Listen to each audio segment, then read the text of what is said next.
Good morning all.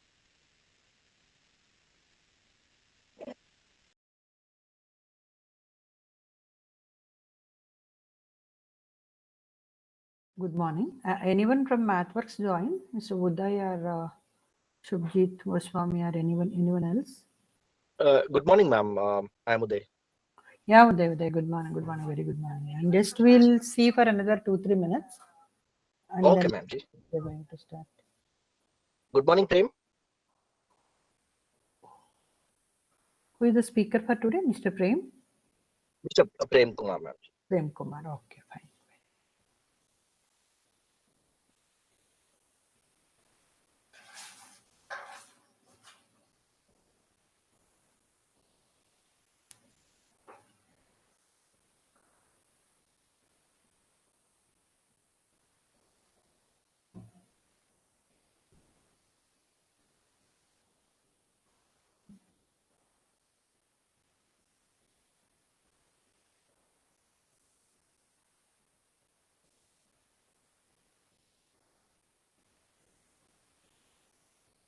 Once Mr. Prem Kumar is available in the meeting, you can inform me, Uday, so that we'll start. Okay, ma'am. Ji.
Is Mr. Prem Kumar from MathWorks available in the meeting? Good morning, madam. I'm available, madam. Yeah, good morning, sir. Shall we start? Yes, ma'am. Yes. And who else? Uday and Mr. Prem Kumar, or anyone else is also available from the No, ma'am. MathWorks? No, ma'am. Ji. Both of them. Okay. Good morning, principal sir and directors, HODs and faculty, non-teaching staff and students of CBIT. Good morning, one and all. I welcome you all to this half-day training session on Matlab from the MathWorks. And from the MathWorks, Mr. Uday is representing his team here. I welcome Uday Kumar. And again, today's speaker, Mr. Prem Kumar, is also available in the meeting. This meeting or this training session is mainly arranged to introduce the MATLAB to the third semester students, because as per the new curriculum, we have so much to do in the from the third semester onwards. Like you can do projects, you can do courses, and you can participate in hackathons and many other competitive competitions, curricular and co-curricular activities. Wherever it is possible, try to make use of the campus-wide license available from the MATLAB to the CBIT, that is unlimited toolboxes and unlimited users. But here one condition is, of course, Mr. Buday will give you a clarity on this. Students are supposed to use the cbit.org.in mail ID. Only with that extension they have to use the mail ID, and for faculty it is cbit.ac.in. Then only they can access this. And other than that, I don't think there will be any other this thing. And each person, students, they may access from the mobile, and maybe one desktop and one laptop. Of course, Mr. Uday will give a clarity again on this one. And Mr. Prem Kumar will take the technical session for today, that is from 10 a.m. to 12:30 p.m. on the Matlab basics and Simulink basics also. Without wasting much of your time, I would like to hand over this to Mr. Buday first. Thank you. Thank you all. Buday, over to you. Ma'am ji, thank you. Thank you for your giving opportunity to take this session. Good morning, all. Good morning, Prem bhai. Good morning. Uday. So students, ma'am, one small query. Students having the @cbit.org.in, right? Yes. Yeah, thank you, ma'am ji. So we are till now we didn't add the cbit.org.in. Today by 11 o'clock we are adding cbit.org.in domain ID in our MathWorks portal, in our CBIT portal. Okay. Students can log in MathWorks website directly, and they have an option called login, MathWorks login option.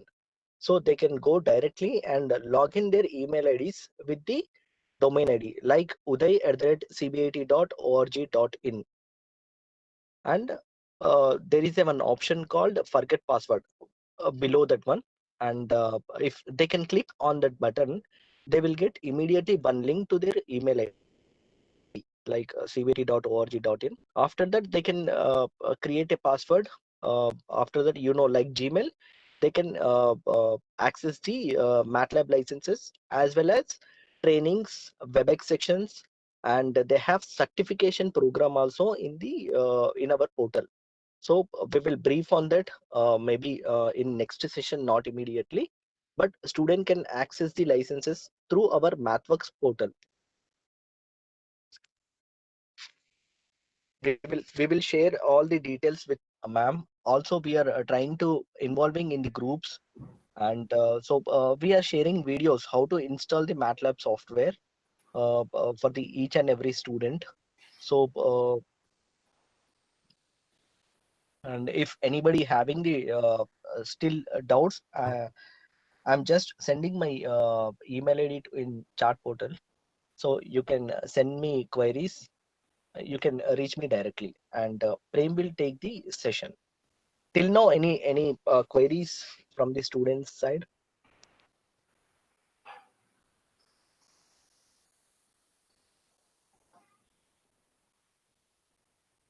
Okay, thank you. I will share my email ID. So still, I mean, if anybody having the queries, they can send directly to me. And Prem, Yes, Uday. hello, Yes, Uday. Prem, you can carry on. Yeah, Thank you, Uday. Yeah, before thank you. taking over, Prem, just one announcement, a small announcement to all the students. Dear students, those who are attending this training session, at the end of the training session, you will be given a Google form for the quiz on today's session. And once you fill up that, it will reach us. Based on that, a certificate will be generated for those who have completed the quiz and fulfilled the condition of pass. That is based on entirely today's explanation only. It's not on any hands-on practice and all. Based on the today's session, a quiz will be conducted. For that, a Google form will be shared to you. I'm repeating this information. You need to fill up that Google form. Even those who are attending from the YouTube, of course, we have created a YouTube link so that there won't be any bandwidth problem and all in this particular meeting. From there also we'll try to share the uh, link, and from there also you can access the link. Otherwise, in case of any problem, you can reach us through your class teacher. Thank you. Over to you, Prem. Thank you, madam. Good morning, all the participants. Ma'am, can you give me permission to share my screen? Yes, Sanjeev Reddy sir or Surya Prakash sir. Please give this sharing option to Prem Kumar.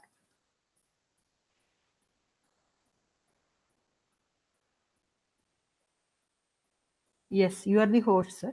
You can check. Thank you, ma'am.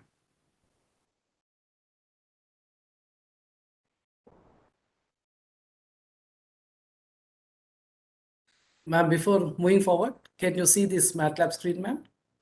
Yes, sir. Yes, sir. It is visible. Yes, ma'am. Thank you. So good morning to all the participants. So coming down to here, I'll be using MATLAB release 2021B. So here towards the left side, top above, you can observe this is MATLAB release 2021B. Since you have to attend even the examination, that means the quiz. So I will make sure that whatever the important topics that are there, that I'll be covering in this session. Since we are having the MATLAB session and also we are having the simulink session, so I'm going to divide my time in such a way that both the important parts for the MATLAB and the simulink I'll be covering. So coming down to here, I'll be using the environment which consists of 3 windows. You can see towards the left side, I'm having the current folder window, and the middle window is known as a command window, and towards the right side, I'm having the workspace. So these are the 3 windows that I'll be using for this complete session, and we can customize this environment. That means I can resize the windows like this. And if I don't want any of the window, I can just go and I can close this one. So in this way, according to my requirement, I can do. So whatever it is, just to have the common environment, I'm going to make it sure that myself and also all the participants is going to have the same environment. For this one, I'll be using the default one. To go to the default, I'll move towards the left side top above, which is known as home. Just you can observe, I'm moving towards the left side top above. Right now I'm at the home. Then below I'm having new script, new live script, and so on. I will all the way travel towards the midway where I'm having layout. So there's a drop down menu. If I'm going to click on this one, then these are the options that I'm having, and I'm going to select the default. So by clicking on the default, I'm going to have the environment which is consisting of these 3 windows. So whoever is going to install the MATLAB on their desktops or on their laptops, and when they're going to open up, this is the environment that you're going to find. If at all the environment is something else, be sure you can customize according to your requirement. So here I have gone and I have used the default one, and for most of the participants it will be the same environment that you are going to see. And coming down to here, I'll be using one more window which is known as the command history. For this one, once again, I'll go to the home, come down to the layout, and here I'm going to have the default, and if I'm going to go down, I'm having the command history. Underneath the command history, by default, the second option is been selected, but I'm going to select the first option.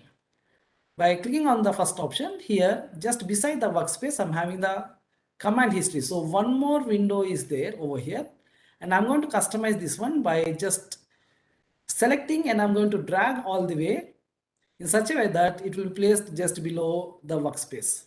So in this way, we can customize the environment according to our requirement. Now let me go and let me explain you about these 3. Towards the left side, we are having the current folder, which is known as the most important folder. And this current folder is going to give the information about the folder where your path is been present. So right now, if I'm going to move above, I'm highlighting, you can observe just above the current folder, I'm in the D drive. There's a folder known as spc_workshop and MATLAB Simulink demos. So here we are going to change this path. So whatever the path I'm going to give over here, based upon the content of that folder, so we'll be, this current folder is going to display the content over here. For this one, I'll do in this way.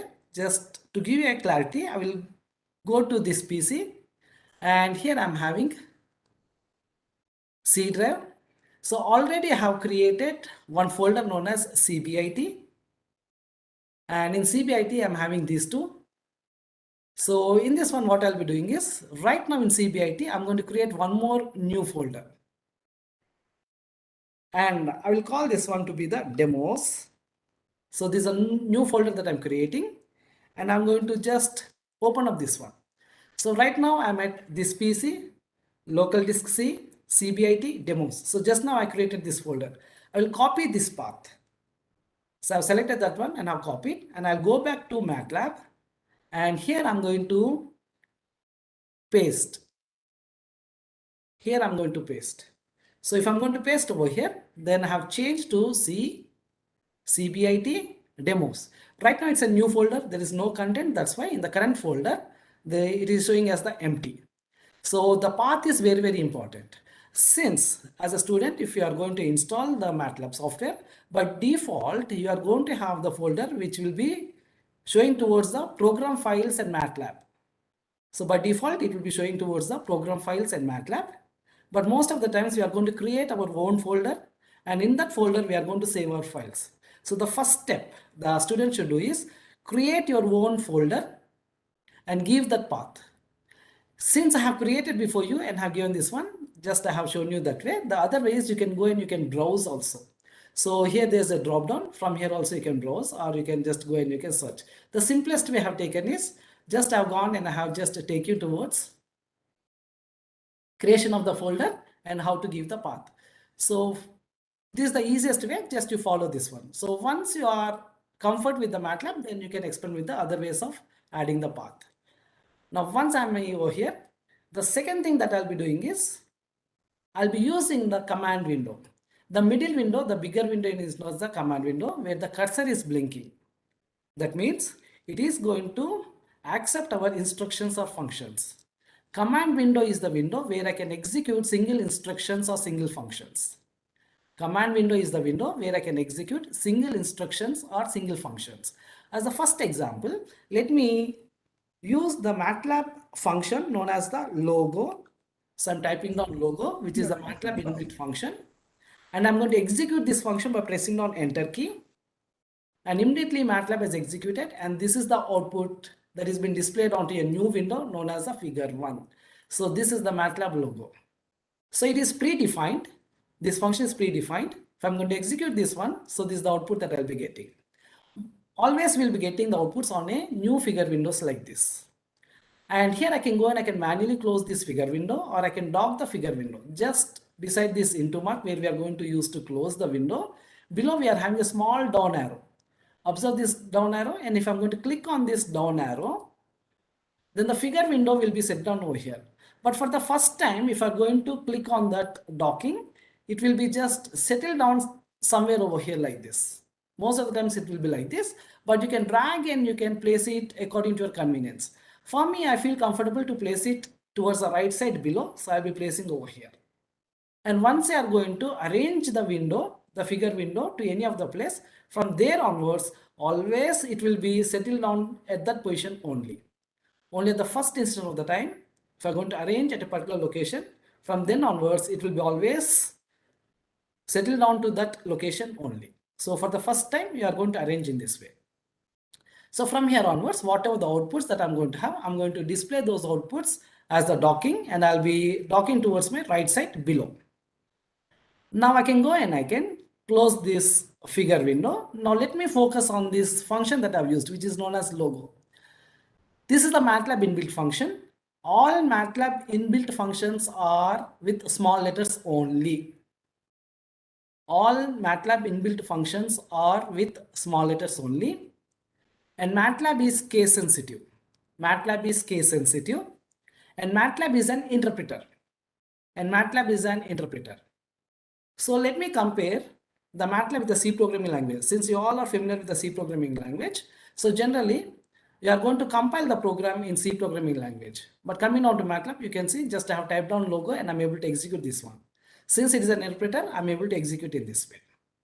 Now, once I'm having this environment, I can just use few functions to clear the command window, to delete the variables from the workspace. I'm going to explain you about the workspace, and also how to clear the command history.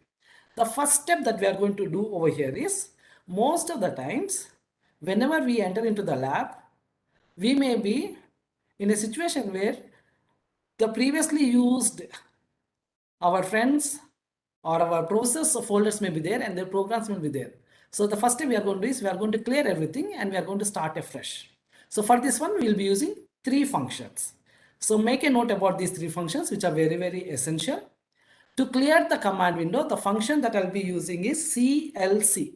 Again, you see it's a MATLAB inbuilt function, and all it is in small letters only.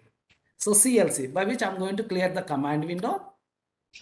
And towards the right side, I'm having the workspace. I'm going to explain you, but in order to clear these workspace variables, I'll be using clear, CLEAR. And whatever the outputs that I'm going to have, just like the logo, figure one has been opened up and there's a Matlab logo. To close that one, programmatically, we are going to close by saying as clear all. Clear all. So these are the three functions that we'll be using very frequently. Sorry, over here, close all. So I'll be using close all. So these are the three functions that I'll be using very frequently. Now towards the right side below, the command history is there. Just to observe the command history. And here if you're able to observe, the last 4 functions you can observe over here. So whatever I have executed by using command window, they have been saved into the command history. Right now I'm highlighting the first function that I've executed is logo, then CLC, then clear and close all. So I'll be using the command history just to give you time to note down what exactly the function that I'm executing by using the command window. So you can refer to the command history, where command history is the one which is going to save all the functions and all the instructions which I will be executing by using command window. Now it's a good practice for us to clear the command history also. So for this one, what I'll do is I will just click over here, and here I'll go to the option known as clear command history, by which I can clear this one. Okay, this is only the setting that I have done. This is the only setting that I've done. But anyhow, as a student, since you are going to install as a fresh, so you will not have all these problems. But in future, after using 1 month or 2 months, you may be setting up in this way. So once you're having this setting on, now I will go with the programming concepts. So from here onwards, it is very, very important. Now let me say I wanted to generate variable A. So for this one, I will be just using small a, and I wanted to assign the value of 10. So I'm going to say it as a equal to 10, and it's an instruction where I want to assign the value of 10 to the variable a. Now to execute this instruction, I'm going to press down the enter key, and immediately Matlab has executed, and this is the result that is been displayed onto the command window.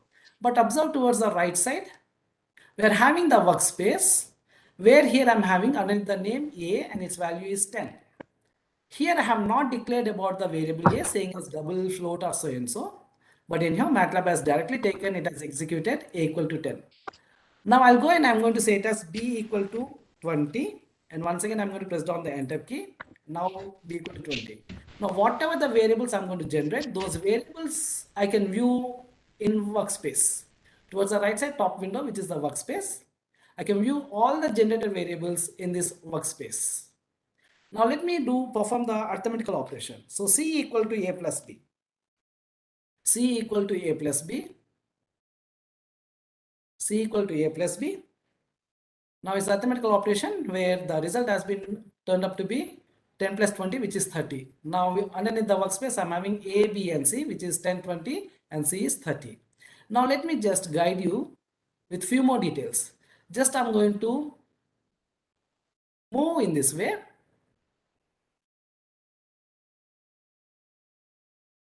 And I'm going to resize. And here you see, by default, Matlab has generated the double data type. By default, Matlab has generated the double data type. By default, Matlab has generated the double data type. Here we are going to have more than 16 data types in Matlab. More than, but here I wanted to focus my attention on the 16. So we are going to have more than 16 data types. So let us focus our attention on the data types over here. So just to observe here, underneath the class, it says as the double. By default, Matlab generates a double data type, and the memory it occupies is 8 byte. Just make a note that there's a numerical value underneath the bytes. Right now it says as 8. Right now it says as 8. So it's about the memory it occupies. So coming down to a variable, it is occupying a memory within the RAM memory, within our laptop or within our desktop, and that memory occupying is 8 bytes. Now there is one more data type which is known as single. For this one, what I'll be doing is capital A equal to single of, here I'm going to give the same value of 10. I'm saying A equal to capital A equal to single of 10, and I'm going to press down the enter key to execute this one, and immediately Matlab has displayed the result on command window. But here you can see even it is displaying the data type over here, saying as the single. Compare this one with the small c, small b. So capital A, when it is displaying the result, there's a small variation over here. So this single is the data type. Now let us focus our attention onto the workspace. Capital A is available over here. In the workspace, all the variables are arranged in the alphabetical order. After small a, we have the capital A. Right now, under the class, it says a single. And the memory it occupies is only 4 bytes. That means only half of the memory it occupies. Right now, it occupies only half of the memory. There are few scenarios where I wanted to save the memory. If that is a scenario, instead of using the double, I can use the single. Instead of using the double, I can use the single. For this one, what I have done is I have used the function known as single. Now let us concentrate our attention on the unsigned integers and the signed integers. Unsigned integers and the signed integers. For this one, I'll go in an order. After capital A, I will start with capital B. Capital B equal to declare the unsigned integer, we are going to use uint. uint. Again, it is an inbuilt function. And here I'm going to give value 8. And I'm going to assign the value of 10. Here I'm going to restrict with the numerical value of 10 over here. So capital B equal to unsigned int 8 and 10 I'm giving, and let me execute. Now you observe capital B within the workspace consisting of unsigned int 8 underneath the class, and the memory it occupies is only 1 byte. The memory it occupies is only 1 byte. So this one is unsigned int 8. And in the same way we are going to have unsigned integers which will be in this way. So I will move a little bit faster. Unsigned int 16 and give the value of same 10. And capital D equal to unsigned int 32, and I'm going to give the value of 10. Oh, sorry, here I have.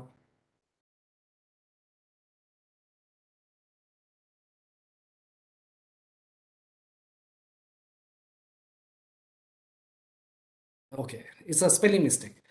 Okay, there's one good thing that is happened. Just you see, it's a typo error that I have done. uint I have to give. Since I moved a little bit faster, it's a typo error, it has been done. Since this function is not being declared or it is not available, so immediately there's an error message. So right now it says as unrecognized function or variable, which is unit. So it's a mistake by myself, 16. Again, here it is saying as, do you mean by uint 16? So previously it has given me this value. So I have to type down uint 16 and I have to execute. So uint 16 is available. So right now this is the capital C that is available. Now similarly, let me go with 32. And here I'm going to say it as capital D. The value is the same. And capital F equal to 64. And here I'm going to give it as capital E. So here, coming down to the unsigned integers, we are going to have unsigned int 8, unsigned int 16, unsigned int 32, and unsigned int 64. There are totally 4 types of unsigned integers. And you can see the memory allocation. Unsigned int 8 goes with 1 byte, 16 2 bytes, 32 4 bytes, and unsigned int 64 with 8 bytes. Let me do one experiment. Here I will go to say it as capital X equal to uint 8. I'm saying as uint 8, but I wanted to save the value of 1000. I wanted to save the value of 1000. So I'm saying as capital X equal to uint 8, and here I'm saying the value of 1000. Now let me execute by pressing down enter key. And here you can see instead of saving 1000, it is saving only 255. It is saving only 255. Why only 255 is available? So let us understand by looking into the workspace. When I'm saying uint 8, only 1 byte of memory is being allocated, by which the maximum value I can save is only 255. The maximum value I can save is of only 255. The lowest value that I can save is of 0. So since 1000 is beyond 255, then actually I have to end up in using the higher memory allocation, where I can go with unsigned int 16. So let me say y equal to uint 16, and here I wanted to save it as 1000. uint 16, and here I'm saving the value of 1000. Now let me execute. Yes, now capital Y is consisting of 1000. So based upon the value, if it is the smaller values, then you can use the unsigned int 8. If it is the higher values, you can use the unsigned in 16. If it is still more higher, you can go with 32 and 64. In this way, we are having 4 unsigned integers, which is unsigned int 8, 16, 32, 64. Now let's go with the signed integers. For this one, up to capital E I have used. Now I'll go with capital F equal to, for signed integers, it is int 8, and I'm going to use the value of 10 is the same value. F equal to int 8 and the same value that I'm using, which is 10. And immediately within the workspace, you see, so capital F. So it is alphabetically been arranged. So now we can just easily follow up over here. So underneath the class, it says as the int 8, and underneath the byte, it says as 1. And the byte, it says as 1. So this is about the signed integer. Similarly, I can go with int 8, int 16, int 32, and int 64. We are going to have all those 4. Just like the unsigned integers, we are going to have all those. I'll execute only 16. So capital G equal to int 16, and I'm going to assign the value of 10. So right now you can see capital G goes with 2 bytes of memory. Similarly, we are going to have 32 and 64. Right now I'm not executing. Now let us do one more experiment. Small x equal to, already capital X I have used for unsigned integers. Now I'm using small x. Since Matlab is case sensitive, small a, capital A differs. Similarly, capital X and small x differs. Since I already have used the capital X, right now I'm using small x. So small x equal to, I'm going to say as int 8, but here I wanted to give the value of 1000. Here I wanted to give the value of 1000. Now let me execute. Now here you can see I am saving only the maximum value of 127. Why it is happening? When I'm saying of 1 byte of memory allocation with int 8, in this one we are going to have 8 bits, where 1 bit will be using for the sign. 1 bit we are going to use for the sign representation. The other bits, the 7 bits, will be using for the magnitude. Since we are having only 7 bits for magnitude, the maximum value I can save is only 127. The maximum value I can save is 127. That means to save the value of 1000, I have to use the higher, which is in memory. So I can go with int 16. If it is sufficient, it will be okay. Otherwise, I will go with int 32. Let me go with 16. Let me check. And I'm going to say it as small y. So int 16, and here I'm giving of 1000, and yes, 1000 is there. In the same way, I can use the negative values also. So minus 1000, and I'm going to assign to small z, and I will assign to small z. So small z equal to int 16 and minus 1000. Now let me execute. So this is 1000. Now if I'm going to just double click on the workspace, these are the variables that we have generated, and here we are having much information about the variables. So here we are going to have the name, its value, size. I'm going to explain about the size. Bytes is nothing but about the memory, and it is about the class. Since you are at the early stage of learning the Matlab, so just make a note that we are having different data types.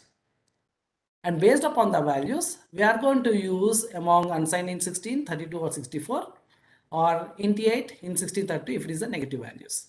So just keep an eye on the data types also.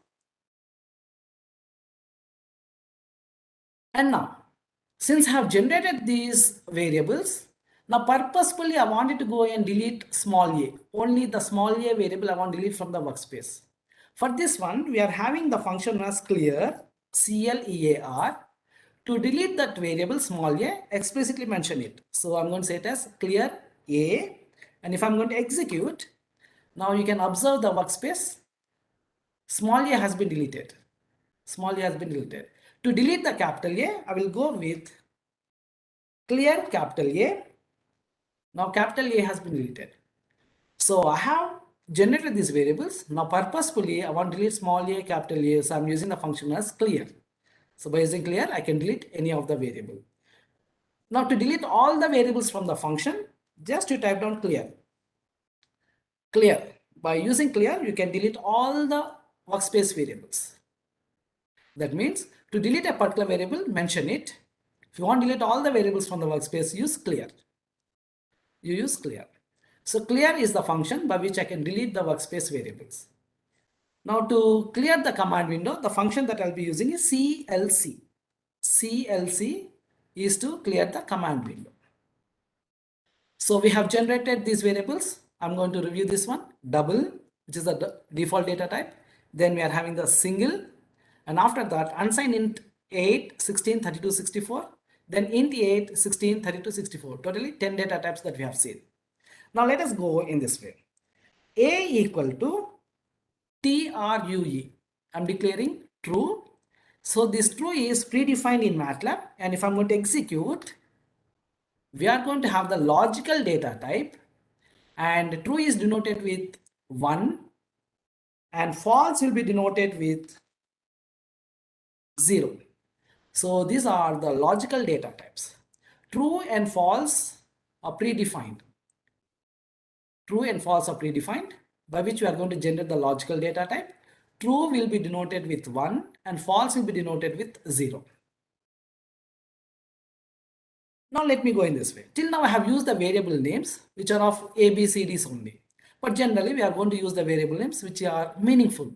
For this one, let me go and let me say it as college equal to. I want to come up with the college name.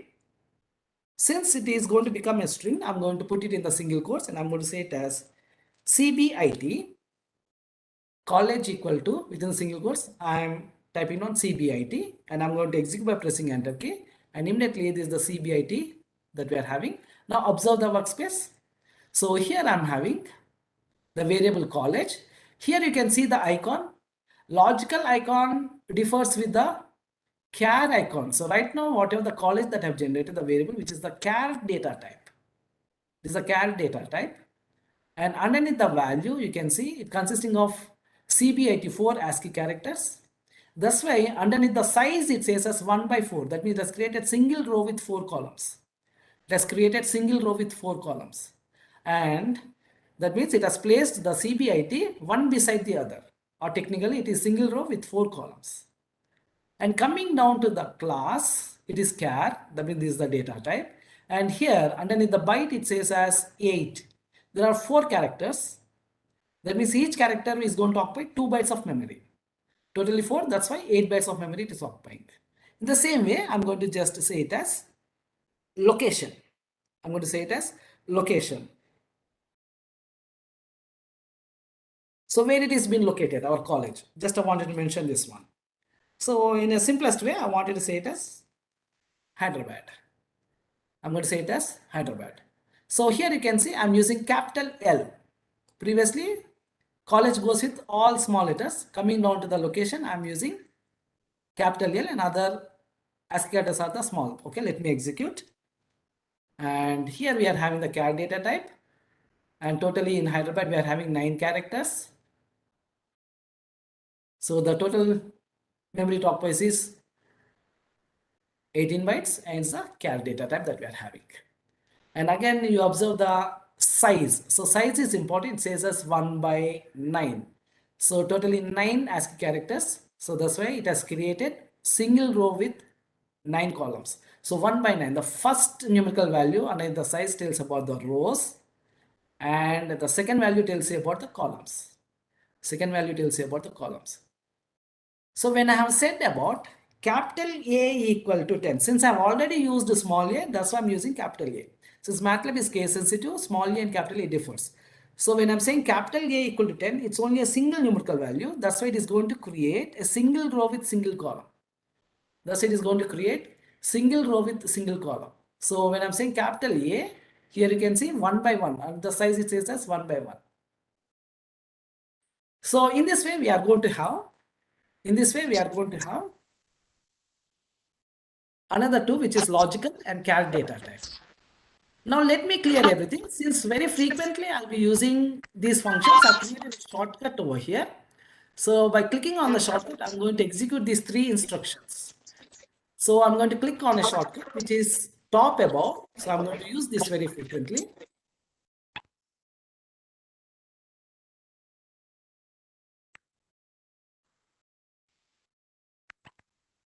Okay, I'm unable to do that one. So let me use clear and let me use CLC.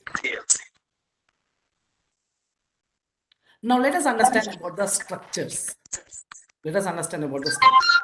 For this one, student equal to, I'm going to say it as student. So I wanted to maintain the information of a particular student based upon his department, the roll number, name, about the library access, and also he or she interested in the sports and other activities. So for this one, I'm going to say it as student dot name equal to. Since the name goes as the ASCII characters, I have to put it in the single quotes, and here I'm going to say it as XYZ. So just generic name I'm using, by which I'm going to generate the ASCII data, char data type. So student dot name, and I'm going to execute, and immediately you can see it has created the struct with the fields name, and it's consisting of capital XYZ. So that is the char data type that we have created. For the same student, we are going to introduce about the roll number also. Roll number also. So student dot. So student is the structure. In this one, the field that I'm adding is roll number. It's a numerical value. Let me say any numerical value. Right now I want to use 19. So if you're having the roll number, which is consisting of the ASCII characters and the numerical value and the year and so on information, then you can use the ASCII characters. So right now, let me assume this is a numerical value. So I'm going to mention this one as 19. So student dot roll number equal to 19. Now immediately you can see the structure, which is the student, consisting of two fields, which is name and roll number. Now the department. For the same student, I wanted to add the department or the course. So right now I wanted to use department equal to. So it is all departments. So ECE, electrical, all we are having. So just we can go and we can mention that one. So right now I wanted to say it as all departments. So if a particular student, if I'm taking, then I may be saying as mechanical or civil or ECE, electronics, electrical, and so on. Right now I wanted to say it as all departments. So again, this one is the ASCII character. So there are totally 3 fields. Now for the same student, I wanted to add about the library access. I wanted to add about the library access. So let me say, it's an option for us to use the library. Let me assume a scenario where it's an option. You can adapt or you can, that means you can choose to use that, or if not, you don't want to use. So let me say yes, I wanted to use. So that's why I'm going to use true. So student dot library. So for this one, I'm choosing yes, I wanted to use this one. So I'm saying yes, true. It's a logical data type. Now, if at all I'm using the library, then I have to deposit some amount. So here I'm going to just say it as I wanted. So it's a rule that we have to deposit 1,000 rupees. Student dot deposit. So since there are many departments, so here I'll be using library also. Since library and deposit both are 2 words, so let me separate this one by using underscore. Let me use underscore. So library underscore deposit equal to 1,000. Now here you can see I'm having one more field. Now generally, if at all the book is returned by using the library, if the book is being returned very late, then some fine will be imposed us. So it is a negative value. Or if at all I have lost the book, then actually I have to pay for that one. So we are going to have the dues also. So we are going to maintain the information about the dues also. So let me go with the due information. So student dot library due. So if there is a due, I have to even mention that one. Let me assume for this example minus 100. So whatever the deposit 1,000 that I have given, so these are the dues that will be reduced, and after completion of my course they are going to return back this deposit after subtracting these dues. So library underscore due, here I'm giving the negative value. That means it is a signed integer.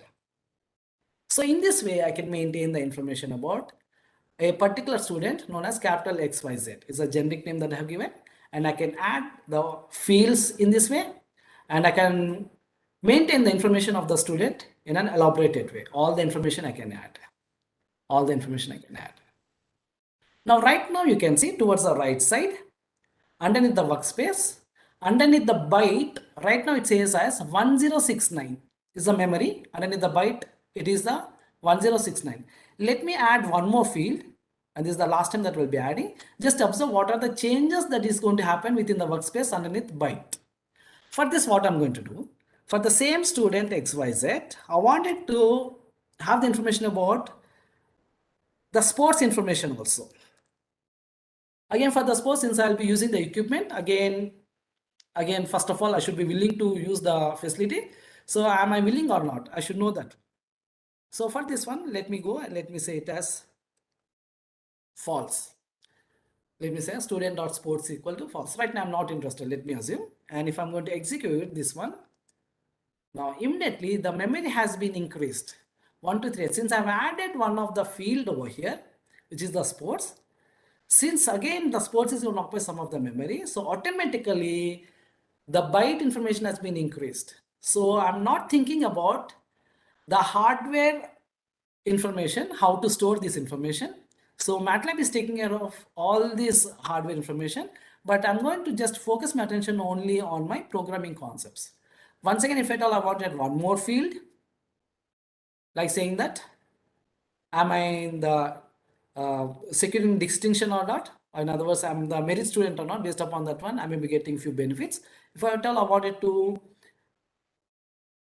even add that field, yes, I can go and I can add that field. But be sure, if the memory is sufficient or not, I'm going to be least bothered. Automatically, the allocation of the memory will be taken care by the Matlab software. So in this way, we are going to have the information. So this is the struct, which is the structure that we have created. So how many data types that we have seen? Double, single, unsigned int 8, 16, 32, 64, int 8, 16, 32, 64, logical, char, and struct. In the same way, we are going to have the other data types also. In the same way, we are going to have the other types also. And the main intention of taking this example is workspace consists of all the information about the generated variables. Workspace gives you the information about the generated variables. It's not only about the name and the value, the other information is also available. Okay. Now let me just close this. Till now I have assigned a single value saying as capital A equal to 10, capital B equal to 20, and so on. Now let me say I wanted to assign the subject marks to a particular student. Based upon the semester, we may be having 12 to 15 subjects, including the labs also. Let me assume that. If at all I wanted to assign all those subject marks to a particular student, then how? So numerous values goes to a particular variable. So for this one, I can say in this way. So student equal to, I'm going to say it as student equal to, since I have to assign n number of values, enclose them within the square brackets. And let me say 21, 22, 23, 24, 25. So only 5 marks I'm considering, and the marks that has been secured is 21, 22, 23, 24, 25. So here I have used the space 21 space, 22 space, 23 space, 24 space, 25. And if I'm going to execute, then immediately we are having student, which goes with the values 21, 22, 23, 24. Now observe the workspace. Size is 1 by 5. Total 5 numerical values. Thus 5 single row, 5 columns has been created. And the class is double. And the memory is 40. Instead of placing one beside the other, let me say I wanted to arrange the values one below the other. For this one, what I'll be doing is I'll be using one more variable, which is capital S student equal to n number of values, enclose them within the square brackets. 21. Since I want to arrange one below the other, use semicolon. Then 22 semicolon, 23 semicolon, 24 semicolon, 25. And if I'm going to execute, now here you see student is consisting of, it is capital S student. So here it has created 5 rows with 1 column. Observe the workspace. On either side, it says as 5 rows with one column. That means I can create a new column by using the space, and I can create a new row by using the semicolon. There is one more way of creating the column for this one, student equal to, let me say it as 21 comma 22 comma 23 comma 24 comma 25. I can create a new column even by using the comma also. And if I'm going to execute, as capital S student goes with 21 comma 22 comma 23 and so on, is the same 1 by 5. So with this idea, I wanted to create a matrix. Capital A equal to, since matrix goes with the rows and the columns, I want to use in this way. 1 space 2 space 3 semicolon 4 5 6 semicolon 7 8 9. So it's a column declaration and row declaration that we are using by using the spaces and the semicolon. And if I'm going to execute, now it's a 3 by 3 matrix. Capital A is 1 2 3, then for the next row 4 5 6, again the next row 7 8 9. Since I can create a new column by using comma, then I can do in this way also. Capital B equal to 1 comma 2 comma 3 semicolon 4 comma 5 comma 6 semicolon 7 comma 8 comma 9. Just you see. And if I'm going to execute, it's a capital B which goes as 3 by 3 matrix. But over here, I don't want to use the comma for my convenience, because wherever I'm going to use the semicolon to create a new row, it will be convenient for me to observe the semicolon if I'm going to use the spaces. That's why for my convenience, I will use only the spaces like this. So for my convenience, I'm using this one. So capital C equal to 1 space 2 space. So this is what that I'll be using. So from here onwards, I'm going to make it as a standard where I'll be using the spaces to create a new column. Since there are two options to create a new column, which is the space and the comma, can I interchange? Can I interchange? Let us check. For this one, capital Z equal to, I'll do in this way. 1 comma 2 space 3 semicolon 4 space 5 comma 6. I'm experimenting. Then 7 comma 8 space 9. Just to see, I'm mixing up the commas and the spaces.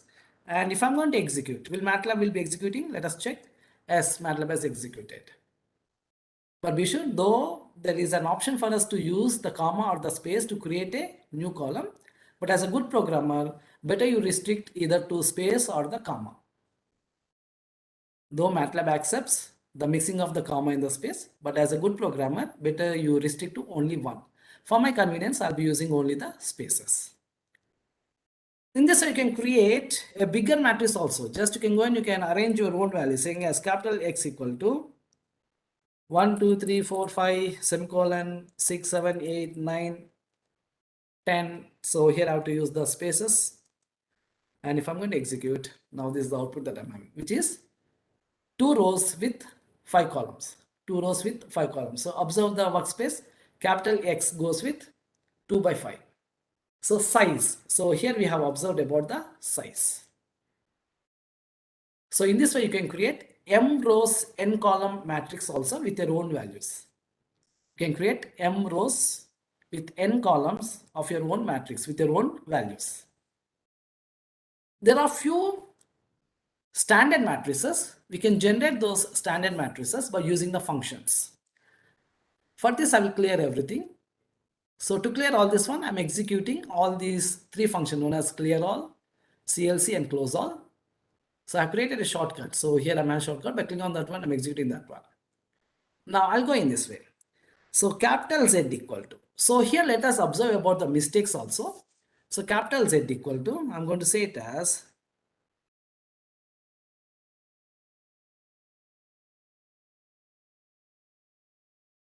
so capital Z equal to 0s 3, and if I'm going to execute, so it is going to create a square matrix consisting of 3 rows and 3 columns. 3 rows and 3 columns, and all the elements are 0. If at all I want 5 rows with 3 columns, then I can mention that one saying as 5 comma 3. So the first value tells you about the number of rows and second value tells you about the number of columns. So instead of capital Z, let me go with small z. So small z equal to zeros, 5 comma 3. So if I'm going to execute, I'm having 5 rows with 3 columns. 5 rows with 3 columns. In the same way, I can go and I can mention this one to be a 5 by 5 also.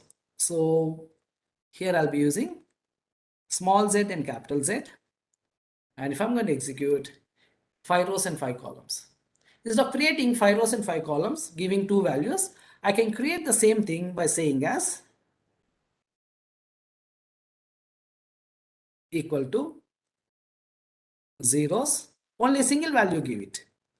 So where the 5 will be taken as the number of rows and also the number of columns. If you're going to give only one value, it takes the same 5 as the number of rows and also the number of columns. Or you can mention the number of rows and columns as 5 comma 5. In this way, even we are going to have the ones. So let me generate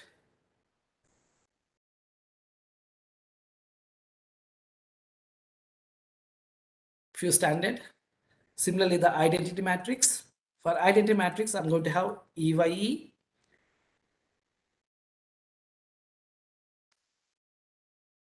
All the diagonal elements are with ones. So in this way, we are having the functions to create the standard matrices of any dimension. It can be m by n dimension also, or it can be a square matrix also, or it can be a square matrix also. Now let me clear everything. Previously, what I have done is for the student, I've gone with the marks allocation saying as 21, 22, 23, 24, 25. So student equal to 21, 22, 23, 24, 25. I can generate the same values in this way also. Student equal to 21 colon 25. So it's very, very important. Focus your attention over here. So here I'm using capital S student. So student equal to 21 colon 25. Let me execute and let me explain you.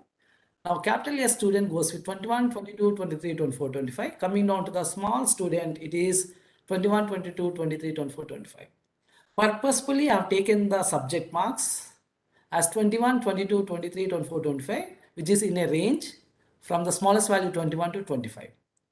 I can use the colon operator to generate the values with a starting value to a ending value, or some range of the values I can generate by using colon operator. So this colon operator I can use in this way. I can say it as capital E equal to from 51 to 61 I want. Just you see, I'm saying as I want the values from 51 to 61. By which I mean I need the value 51, 52, 53, 54, 55, 56, 57, 58, 59, 60 and also 61. If I'm going to execute, these are the values that I'm having. Till now, since I have used only the smaller values, all the values has been displayed in a single line within the command window. But when I'm saying as capital equal to 51 colon 61, there are so many values. So how the result is being displayed is, since it has to fit all the values and the window size is not sufficient, it is going and displaying the values from columns 1 through 6, then from columns 7 through 11. So I'm going to have even smaller size of this window. Just let me say, if I'm going to have even the smaller size, and if I'm going to execute the same with capital B, now here you see, it is displaying the same values from 51 to 61, but based upon this window size, it can fit only from columns 1 through 6. So it is going to take care how to display the values. So let me clear everything and let us focus our attention in this way. A equal to, I want the values from 1 to 10. So here I'm going to mention is 1 colon 10. If I'm going to execute, these are the values that I'm having. Now observe the workspace. Observe the workspace. I'm having the values which is 1, 2, 3, 4, 5, 6, 7, and 9, 10. Instead of starting from 1, I wanted to start from 0. So small b equal to 0 colon 10. Small b equal to 0 colon 10. Now these are the values I'm having. And total number of values that I'm having is 11 values. And if you're able to observe underneath the value, 10 values it can display. If it is beyond 10, it can't display all the values. So it is displaying as the size and the data type. So up to 10 values if you are having, as within the workspace underneath the value, all the values will be displayed. If it is beyond 10, it can't display. But anyhow, when I'm saying 0:10, total 11 values are there. So class is double, size is 1/11, memory is 88. In the same way, I can say it as 0:100 also. Even I can say it as 0:100 also. There are so many values, just to say. Okay, now let us understand the most important part. I want the values in this way. I want the values from 0 to 10, but I want the value which is 0. Then I don't want 1, then I want 2, then I don't want 3, then I want 4. Every alternate value I need. To get those values, I'm going to start with 0, give the initial value, and I'm going to give one more value which is the step size, and I'm going to say it as 10. A equal to 0:2:10. Now let me execute, by which I'm having the value which is 0, 2, 4, 6, 8, 10. Just I wanted to explain you how things is going to happen. So in my words, I'm explaining. Just for understanding, take this. First, it takes the initial value, which is 0, and it compares with the final value, which is 10. If the initial value is less than or equal to final value, then only it is accepted as a result. 0 compared with 10, 0 is less than. So accepted as a result. For the result 0, the middle value, which is now step size, will be added up. So 0 plus 2. After adding 1, once again it is compared with the final value. If it is less than or equal to, then only accepted. So 0 plus 2, it is 2. But combined it is less than, so result 2 is available. For result 2, again step size 2 is added up and compared. So 2 plus 2, 4, less than, so 4 result. Again for result 4, 2 added up, 6, okay. For 6 again 2 added up, 8. For 8 again 2 added up, by comparison it is equal to final value. Less than or equal to is accepted. So I'm having 10. Again for 10, 2 is added up. In comparison, 12 is greater than 10, so it is terminating. Now let me go in this way. Capital B equal to 0:3:10. 0:3:10. And if I'm going to execute, now you say I'm having 0,369. Let us check. The initial value compared with 10, it is less than, so accepted. For result 0, 3, add and again compare, okay, 3. Again for 3, 3 add and compare, okay, 6. Again for 6, 3 add, compare, it is less than 9. For 9, again 3 added up. In comparison, it is greater than, so it is terminating.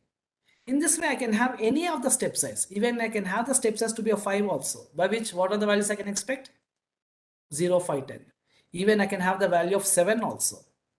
What are the values I can expect? 0, 7. Even I can have the value of 9 also. What are the values I can expect? 0, 9. Even I can have the value of 10 also. Now here you see 0 compared with the final value, it is less than, so 0. For the result 0, add the 10. Now compare, it is equal to, so accepted.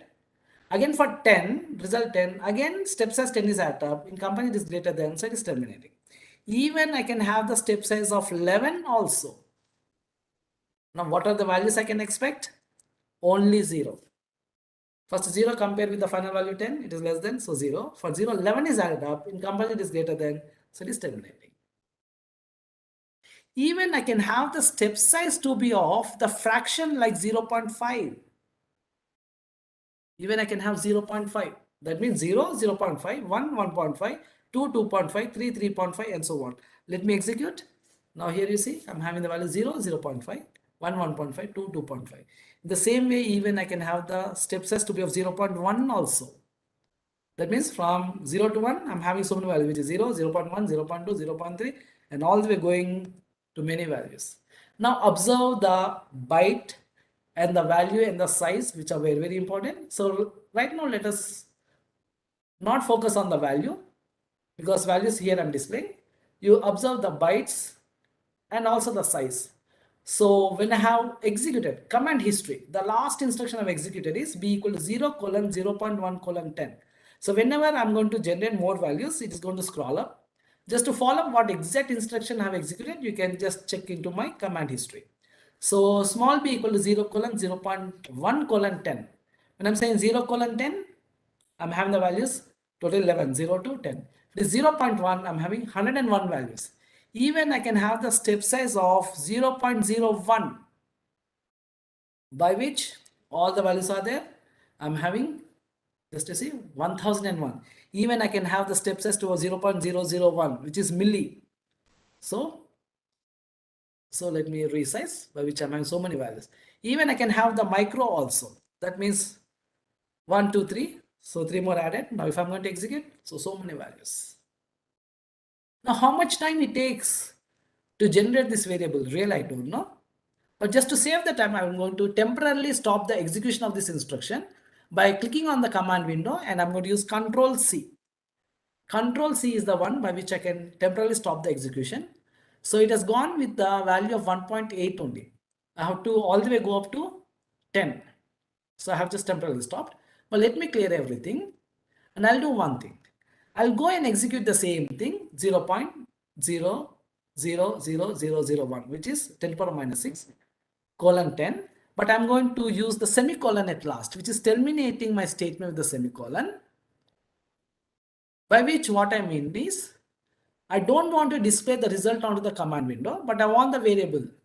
That means whenever the variable is generated, it is available within the workspace. Now observe the workspace at what time this B is available. Let me just go ahead and execute 1, 2, 3 as B is available. B is available. Without the termination, if I'm going to execute, I'm asking Matlab to display the results onto the command window. If I'm executing the same instruction without the semicolon, already B is being generated. Since I have asked to display, it is taking time.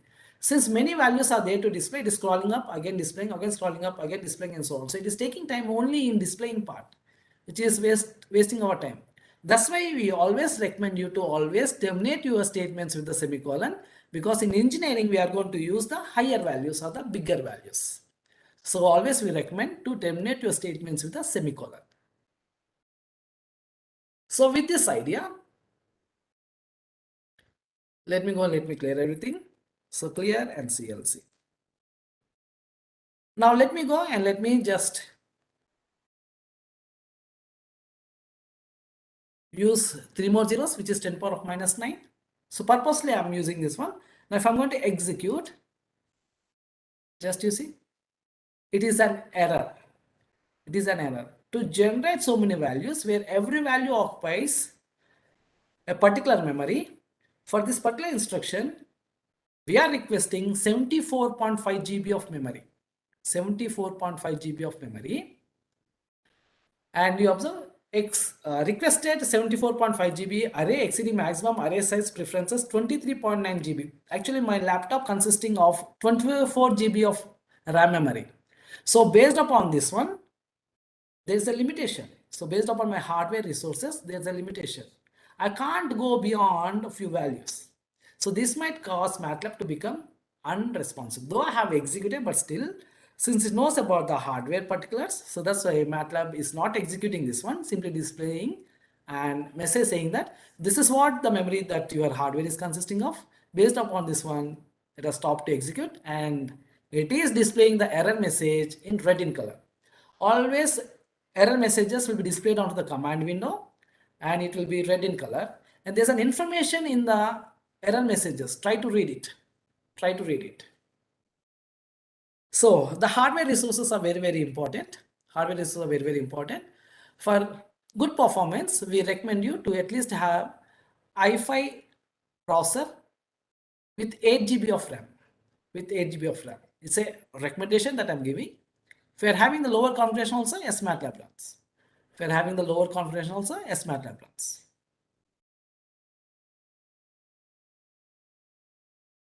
Now with this idea, let us go a little bit further.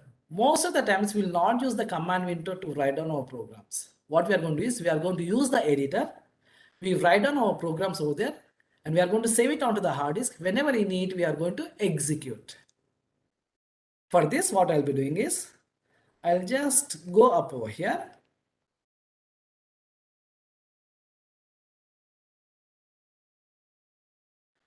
So here you can see I'm having these things. So from the command history, I'll copy all this. So by selecting all these instructions, I'm going to right click, by which I'm having an option to cut, copy, delete, evaluate. But here I'm going to go towards create script. So if I'm going to click on create script, then an editor is going to open up and all these instructions will be written onto this editor. So let us place the editor over here where the command window is a bigger window. So that's why I'm going to place it over here. And here you can see all these instructions are available. So most of the times, to explain, we are going to come up with the programs where we are going to prepare our programs beforehand and we are going to do it. Since you are at the early stage in learning MATLAB software, that's why I have used the command window. But I recommend you to always use the editors like this. Okay, how I'm getting. Right now, I'll be saving over here. It will be saved to C drive, CBIT demo. So this is the path that we have given at the starting of our demonstration or this session. So now I will go and I will save.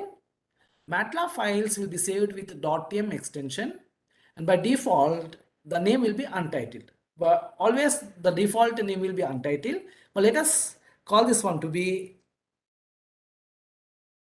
demo_1. I'm using demo_1 and I'm going to save it. So this is demo_1. If I'm going to close and if I'm going to double click and open up, this is the file that is there. Where it is there? C drive, CBIT folder. In this one, demos are there. In this one, this is the file that is there. Now I can go and I can run. Now I can go and I can run this. So let me just close this. Let me clear. So since I wanted to demonstrate, what I'll be doing is I'll be using command window so that I can show you the outputs then and there. So for the demonstration, I'm using the command window. For this one, I'll go in this way. T equal to 0:0.001:20. Since I don't want to display my results, so I'm going to terminate my statement. The emulated T is available. What are the values? 0, 0.001, 0.002, 0.03, all the way up to 20. So total 20,001 values are there. For each and every value of this T, I wanted to calculate the sign function and assign the results to X variable. So X equal to, sign is the trigonometrical function, which is again in small letters. And I'm going to give T. T is not a single value. It's consisting of multiple values. And here I'm going to not terminate, just purposely I'm doing this one and I'm going to execute. So many values are there. Now, if you are going to just scroll up and if you are going to observe, just you see previously what I've executed, T equal to 0, it is not available. So when I've executed X equal to sign of T, the last few values have been displayed over here. So again, there's a limitation. The command window will not display all the values. Only few values will be displayed. Last few values will be displayed. Anyhow, we are not going to focus our attention over here since I know exactly what my instruction is doing. That's why I'm going to focus my attention on the workspace. But anyhow, just make a note that command window is the one which is going to display the results if there is no termination. If there is no termination. Now, I wanted to view the sign function that I've created just now. For this one, what I'll be doing is I'll be using the function known as plot. I'll just come down and I'm going to say it as CLC. I'm going to say it as plot. With respect to T, I'm going to plot X variable. Plot T comma X. Plot T comma X. By executing, now here you can see, with respect to T, what are the values of T? It is ranging from 0 to 20. You can see, this is the axis, which is independent axis, which is ranging from 0 to 20. And this is the independent axis, which is ranging from -1 to 1, which is our sign function. So I'm going to dock the figure window. Similarly, I'm going to generate y equal to cos of t. Y equal to cos of t. I'm going to terminate my statement. And I will go and I will visualize this y variable with respect to t. Plot t comma y. Plot t comma y. So by executing plot t comma y, observe the right side below window, which is the figure window. The figure window will be updated with the latest data, which is plot t comma y. Now this is the cos function I'm having. To view the sign function, I'll be executing plot t comma x. Again, the figure window is going to update. For me, both sine and the cos, both are important. Then how? By the time I'm executing plot t comma y, I'm losing the information of the sine. Now what can I do? I can do in this way. I can generate a new figure window. Figure is the function which generates an empty figure window, which is going to become the latest or present figure window. Whatever the plotting I'm going to do, it will be happen only on this figure window. To explain, I'm going to just execute saying as plot t comma y. I'm going to say, sorry, over here.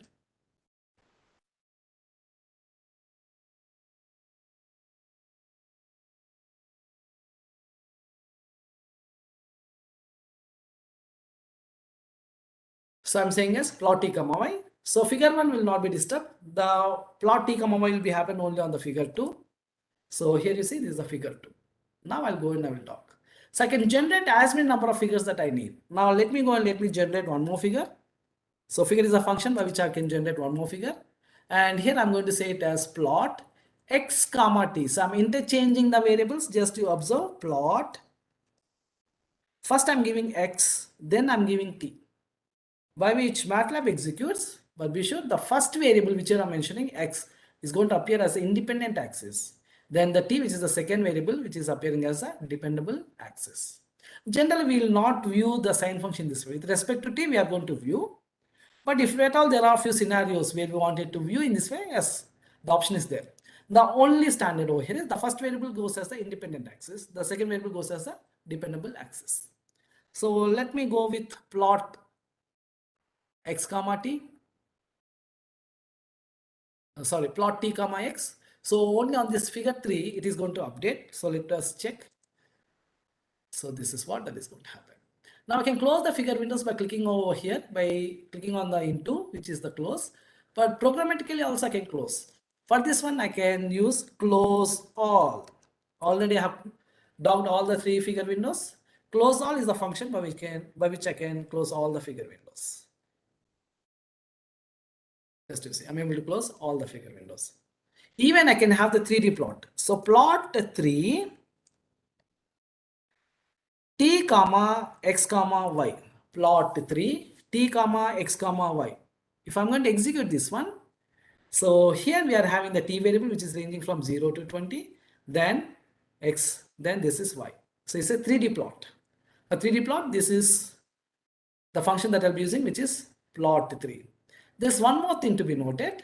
So I can say it as figure, comma, plot 3, and I'm going to, it's a typo error.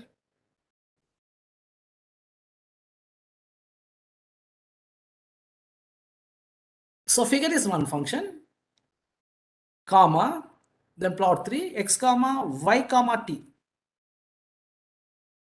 Then here I have to update. And if I'm going to execute, a new figure is going to generate on this one, plot 3, x comma, y comma t has been done. Now observe the z-axis goes as 0 to 20. Now this is the x and this is the y variable. This is the x and this is the y variable. So let us just go and let us experiment on this one. So if I'm going to place my cursor on the plot, then here you can see, as I'm placing my cursor, so these are the highlighted things that is there. Among this one, I'm going to select the 4th icon, which says as rotate 3D. And if I'm going to select this, now I can go and I can place it at the z-axis and I can minimize. By which I'm viewing only 2 axes, which is x variable and y variable data. T variable I have minimized. So interactively, I can go and I can minimize any of the axes according to my requirement. So it is rotate 3D. So in this way I can do. And other options are also there. So just place your cursor, then the options will be available over here. Okay, so this is about 3D plot. Now let us do one more thing. Instead of remembering all this, I'm going to give you the interactive plotting concept. I'm going to select the variable t, then I'm going to select the variable x within my workspace by using control button. So t selected, then I'm clicking on the control button and selecting the x variable. Then I'll go to home, plots. Top above towards the left side, we are having home, then I'm having plots. Then here you can see these are the plots that are there. If I'm going to place my cursor on the first icon, it says as create a 2D line plot of data so and so. And if I'm going to click on this one, So this is the plotting that is going to happen. So let me close all the figure windows first. Now I'm going to go and click over here. So this is the output that I'm getting. Now let me close this one. Let me select t variable. Then I'm going to select the y variable. Now immediately these are the plotting that are available. I'm going to click on this plot. Now this is the cost function, by which within the command window you can see it has executed plot t comma y. Now what are the plottings that are possible? So for this, I will not select any of the variable. None of the plotting is been highlighted. I will select t. For that particular t, these are the plottings that are possible. Now I'm going to select even the x. Then I'll go with the third icon. It says as area. If I'm going to click, so this is the area plot that we are having. Area is the function which gives you this out. In the same way, so let us just close this. I'm going to update my variables. I'm going to update my variable saying as, okay, let me clear everything and let me start afresh. T equal to 0 colon 0.1 colon 20, terminate the statement. X equal to sine of t and terminate the statement. Now with these two variables selected within the workspace, now let us go and let us observe. So these are the plottings that are available. These are plottings that are available. So there's a drop down also. So all these are possible over here. All these are possible over here. Let me go with stem plot. I'm going to click and immediately Matlab executes, and this is the output I'm having. And if I'm going to close, sorry, if I'm going to dock over here, stem t comma x has been executed. To get this output, this is the function that we have to use. So we memorizing all the functions and the possibilities of the plottings. I recommend you to experiment in this way. Select the variables, go to plots, and here you choose whichever the plotting you need, and immediately Matlab executes the related function and displays on the command window, and output will be available. If this is what that I need, now from here onwards I'm going to memorize about the stem function. Now let me say I need one more variable which is y equal to cos of t, and I'm going to terminate my statement. Now I'm going to select even the y variable also. Before that, let me close this figure window. So I have selected t, x and y. Let me place my cursor on the first one. So it says about plot as multiple series, and if I'm going to click, it gives me the individual values about the t, x and y. But I don't want this one. Let me close. Let me select the second option, where I'm going to have with respect to t, the sine and cos function has been plotted. With respect to t, both the sine and the cos function has been plotted. To get both the functions, what we are going to use, we are going to use hold on and hold off. For this one, I will explain in this way. Plot t comma x is going to generate a new figure window, and it is available over here. If I'm going to use plot t comma y, I'm going to lose this information. So previously I have generated a new figure window, and over there I have created plot t comma y. But for comparison, it would be good if at all we are going to have sine and cos on the same figure window. On the same figure window, if you want, just you can use hold on. Hold on. Then we can go and we can say it as plot t comma y. Now here we are going to have the cos function also. Once you have done with all the plottings, then you can use hold off. In this way we can use the hold on and hold off. So it's an interactive plotting. This is the interactive plotting. Okay, so we have seen about the from the command history. I have just come up with the editor I have opened up. So how exactly the editor has been opened up? Now let us go here. Towards the home, left side top above, I'm having new script. If I'm going to click on new script, so editor with untitled 2 has been opened and cursor is blinking. Here we are going to type down our program saying as 0.001 colon 20 x equal to sine of t and plot t comma x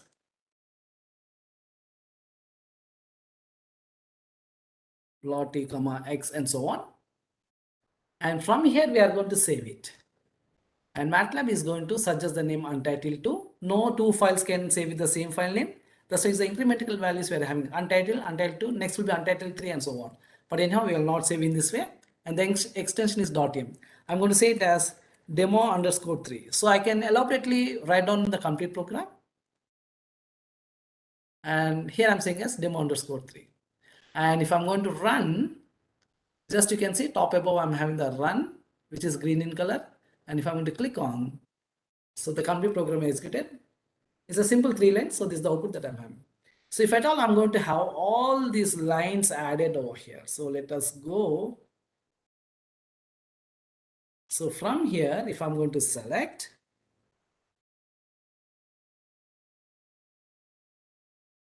copy, I can create one more file, which is new script. And here I can paste it. Just you can see. So I am elaborately using the command history so that I can save my time and I can demonstrate more. And here I'm showing you. So by the time I'm doing this one, so here I'm having untitled 3 incremental values. Now I'm going to save this one saying as demo 2. I'm going to say it as demo underscore 2. And now I can go and I can run. So in this way, I can have my outputs. So I have prepared few of the examples already, which are the .m files. So I'll be using those .m files. So let me clear everything and let me close.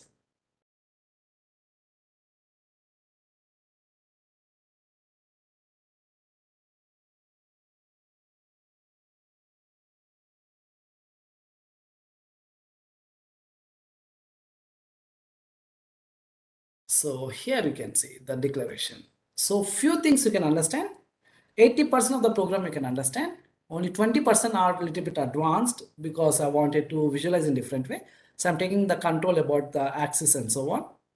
And one thing I have not mentioned is about the labeling part. So X label, Y label and Z label within the single quotes whatever you give. So the labeling will be done and also you can give the title. And again, you can see I'm using the concepts like the for loop. So if you're familiar with the C, then you can have the for loops, if else and so on. And if I'm going to go and if I'm going to run this program,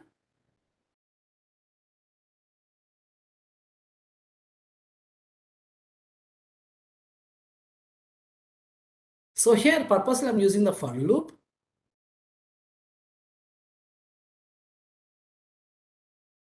And with blue in color, I am plotting.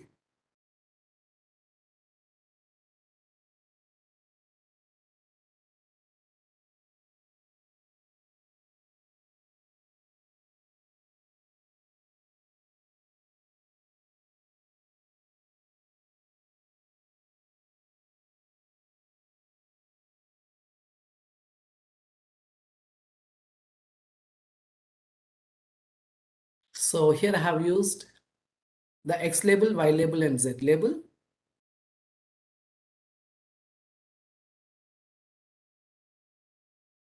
So here I wanted to create the complete one sine wave.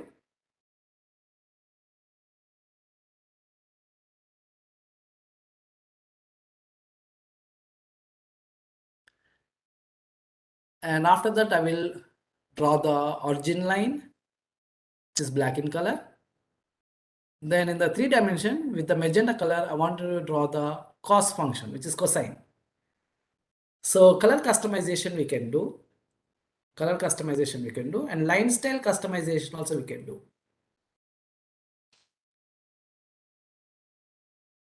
So by using this program, I'm going to show how to customize the lines and also the colors.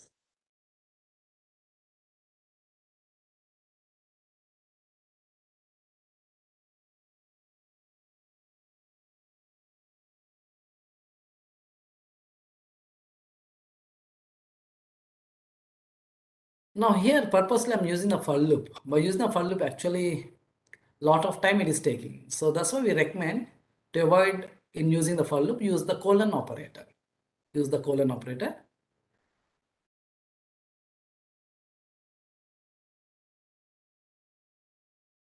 So I'm having the three-dimensional plotting, which is the sine wave and the cosine wave on the same plot.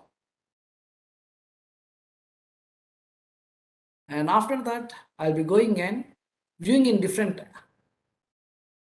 direction. And based upon the sine and cosine, I'm plotting the third one, which is red in color. So sine and cosine, when they both are acting the same instant of the time, so this is the resultant red that we are plotting.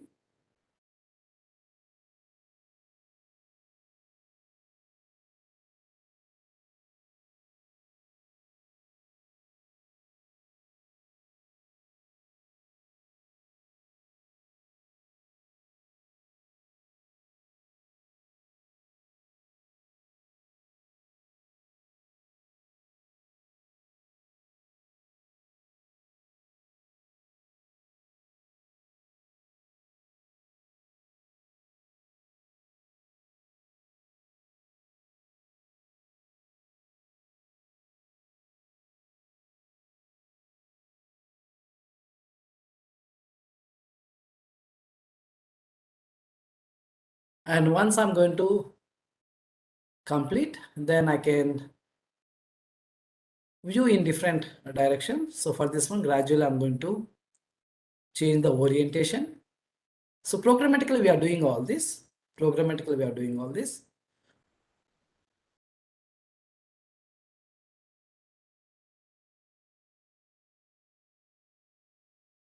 And after that, so here we have minimized one of the dimension. And here I will go and I'll minimize one more dimension, by which a unit circle is going to be created. And if you're able to observe, I can view the same circle with a different orientation. So it looks like the oval. And if I'm going to repeat and plot it, so this is the output that I'm getting, just to see. So by using the for loop, I'm just plotting and I'm changing its orientation, and this is the output that I'm getting. So in this way, MATLAB is very good enough in visualization. So let me close all this and let me clear everything. So generally, we demonstrate by using the programs.m files, but now here you can understand this one. Here you can see the variables I'm declaring, and to give the labels, X label, Y label, and Z label we are going to use. And this is the for loop, and here I'm using plot 3 to plot with blue in color. This is the B that we are going to use, and to use the customization of the line style, this is the line style that we are going to mention. Since we are in the limited time, that's why I'm demonstrating by using my program. And here to mention the color, even I can mention the color as the RGB values, and also the width of the line I can mention over here. So these are the customizations that I am doing. Coming down the cosine at 39 line, y equal to cos t, I plotted with magenta color. So this is the magenta color, and the line style I'm using is only the dot. And after that, I'll be going with stem 3 plotting. Already we have seen the stem we have seen. If it is the 3D plotting, so stem 3 is the one, and I'm plotting with red in color, and here I'm saying as a colon. So this is the line style. So in this way you can customize the plottings. Then I'm going and I'm viewing it this way. So to create the circle, so this is the formula that we're using. So sine and cosine is going to create the perfect circle. So this is what that we are using. Now let me go to one more example.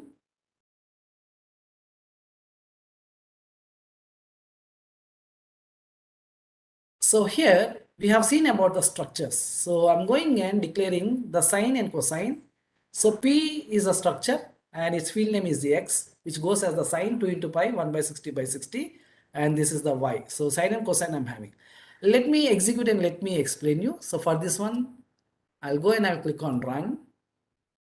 So what exactly that we are doing is, right now the time is 11:33. It is approaching to 11:33.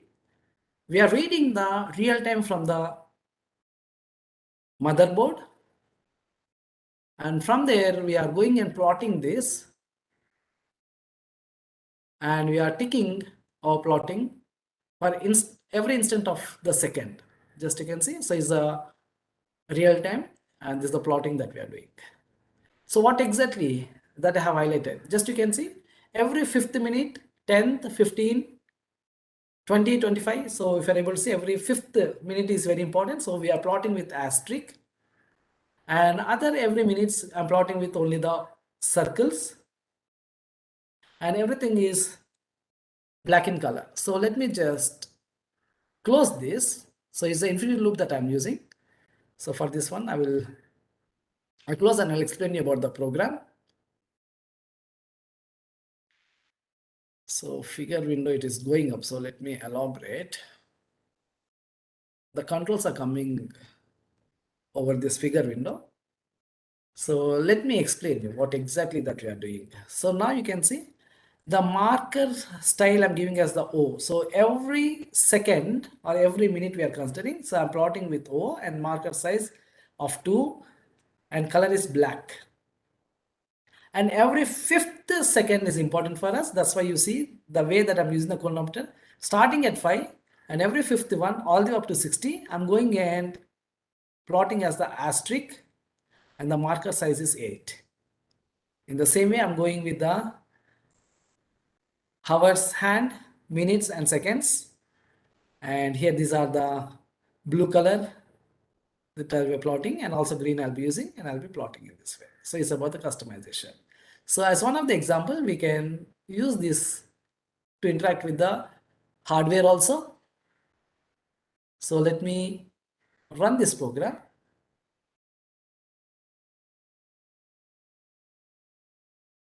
So this is what the plotting that we are doing. So we can interact even with the hardware also. So WebEx controls are coming above these windows. I can't close. So that's why I'm going to close by elaborating or resizing the window. In the same way, let us go to a few of the practical examples. So for this one, before that is the last topic for me. So I'll be using new script. So new script is the latest one where I can add the documentation and also I can add the coding also. So for this, once I have taken the untitled4.mlx, you can see I'm having text and so on. I'm going to say in this way, just blindly I'm going to type down in this way saying as introduction to Matlab. And here we are going to cover only the basics. It's only the basics. So just to maintain the standard, let me use in this way. And in this one, that I wanted to do only with the visualization.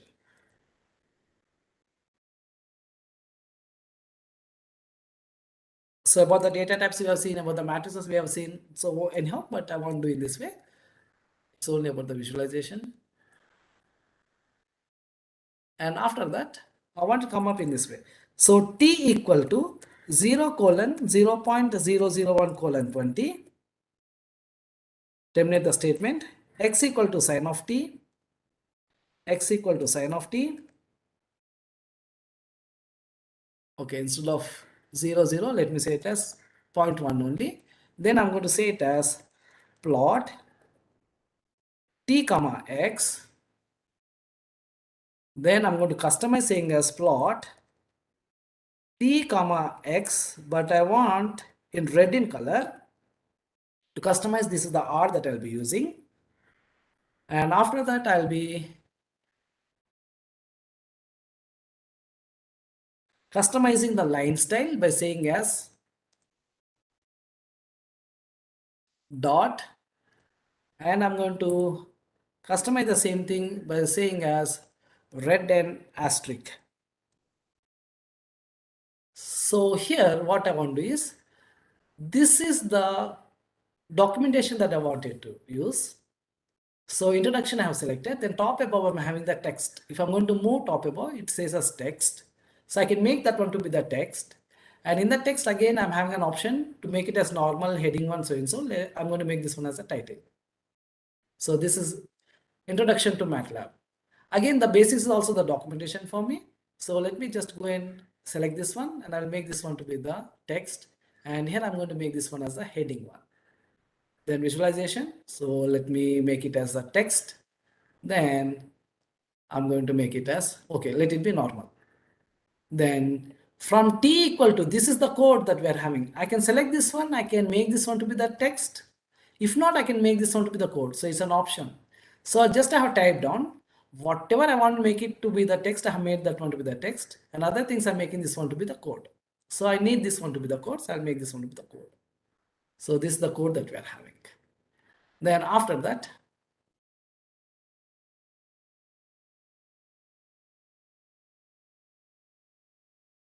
I'm going to save this. So Matlab will be saved, and I'm going to save into our default folder, which is CBIT demos. So here I'm going, so I'm changing the path, and here I'm going to save it. And right now what we have used is the live script. So it will be saved with .mlx.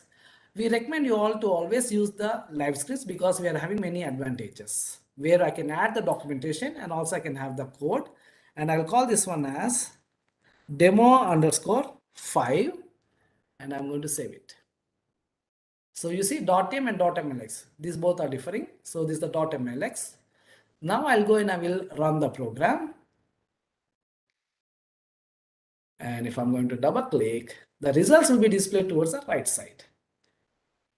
So t equal to 0 colon 0.1 colon 20 and x equal to sin of t. This is the output I'm having.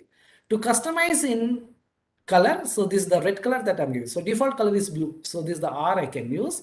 To customize with the line style, this is the dot that I'm giving.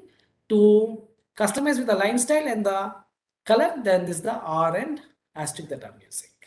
So in this way I can customize. The same thing I have used in my program also. So this is about the basics about the Matlab. Now you can see in the live script I'm having, here I have used only this one, but I can describe the matter and I can have the code and also I can collect the outputs. So let me close this. I wanted to save this and I will clear, and I will go back to one more folder, and here I will open up the live script, which is .mlx. Now here you see I want to introduce you about the coefficient of restitution. So this is the relationship that we are having. So let me just elaborate.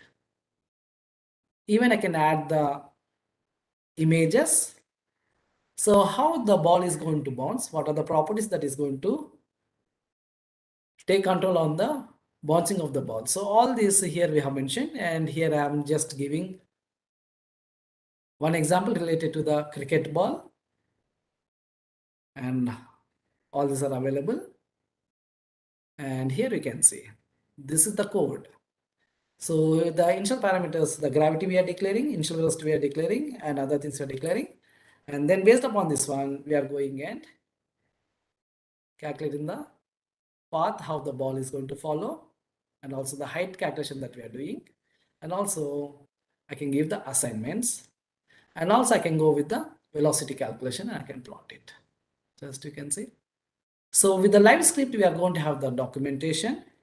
The images can be added, and also I can have the code and I can run it and I can collect the outputs also. And also I can collect the outputs also. There's one thing to be noted in the live script. Here you can see towards the right side, I'm having the first option where the outputs will be displayed towards the right side. The outputs will be displayed towards the right sides. If you want to display the outputs in line with the program, then you're going to select the second option where the outputs will be displayed in line with the program. So wherever I'm saying plot t comma h and title, so here I'm having the output.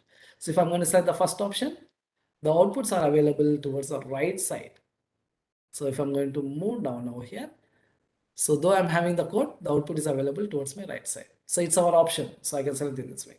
Sometimes I want to focus my attention only on the result. Then I'm going to choose hide code, where code will be hidden and only the output is available. Only the results are available. So it's my choice. But by default, I want to go with first option or the second option. So which is convenient, we can use this one. So this is about the advantages about the live script. As one more, So if I'll go with the electrical engineering, so this is about the mesh current analysis. So this is the problem that I am choosing. Now these are the current directions that I am choosing based upon the resistor values. So this is the governing equations that I'm having. Based upon that one is the matrix that we are creating, and we are going and solving it. And also I can go with assignment also. I can go with assignment also. So in this way I can use .mlx. Now let me introduce you with the symlink, which is very, very important. So before going to the symlink, I will clear everything and go back to demos. So there are so many steps that are involved with the symlink. So just I'll guide you how to use the symlink, where it will be taking around 20 minutes. Then I will introduce you about the Matlab Online, Matlab On-Ramp, and Symlink Online and Symlink On-Ramp. To open up the symlink, you can use the command window and type down symlink. And you can execute by pressing enter key, by which it takes a little bit time to open up the symlink. Based upon your system configuration, it may be taking around 1 minute to 3 minutes also. 1 minute to 3 minutes also. There's another way of opening up the symlink. The other way is top above, I'm at the home. Already we have seen new script, new live script. I'm going to just move towards the right side. I'm having the symlink. This icon. Click on this icon. Then a new window opens up. In this one, we are having 8 options. Among these 8 options, I'm going to select the first option, which says as blank model. Then again, it takes certain time and a new window opens up and automatically previous window closes. Just you see, a new window has been opened up and automatically the previous window has been closed.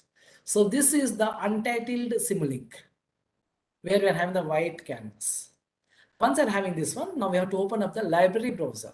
Top above, I'm having the library browser. If I'm going to click on the library browser, then one more window is going to open up. For my convenience, I'm going to place this untitled symlink window towards my right side and library browser towards my left side. And here you can see I'm having many blocks. But from where to where is the symlink? So here I'm going to use the arrow to maximize and minimize. So only this one is the symlink. Only this one is the symlink. So if I'm going to elaborate, from here to here it is known as a symlink.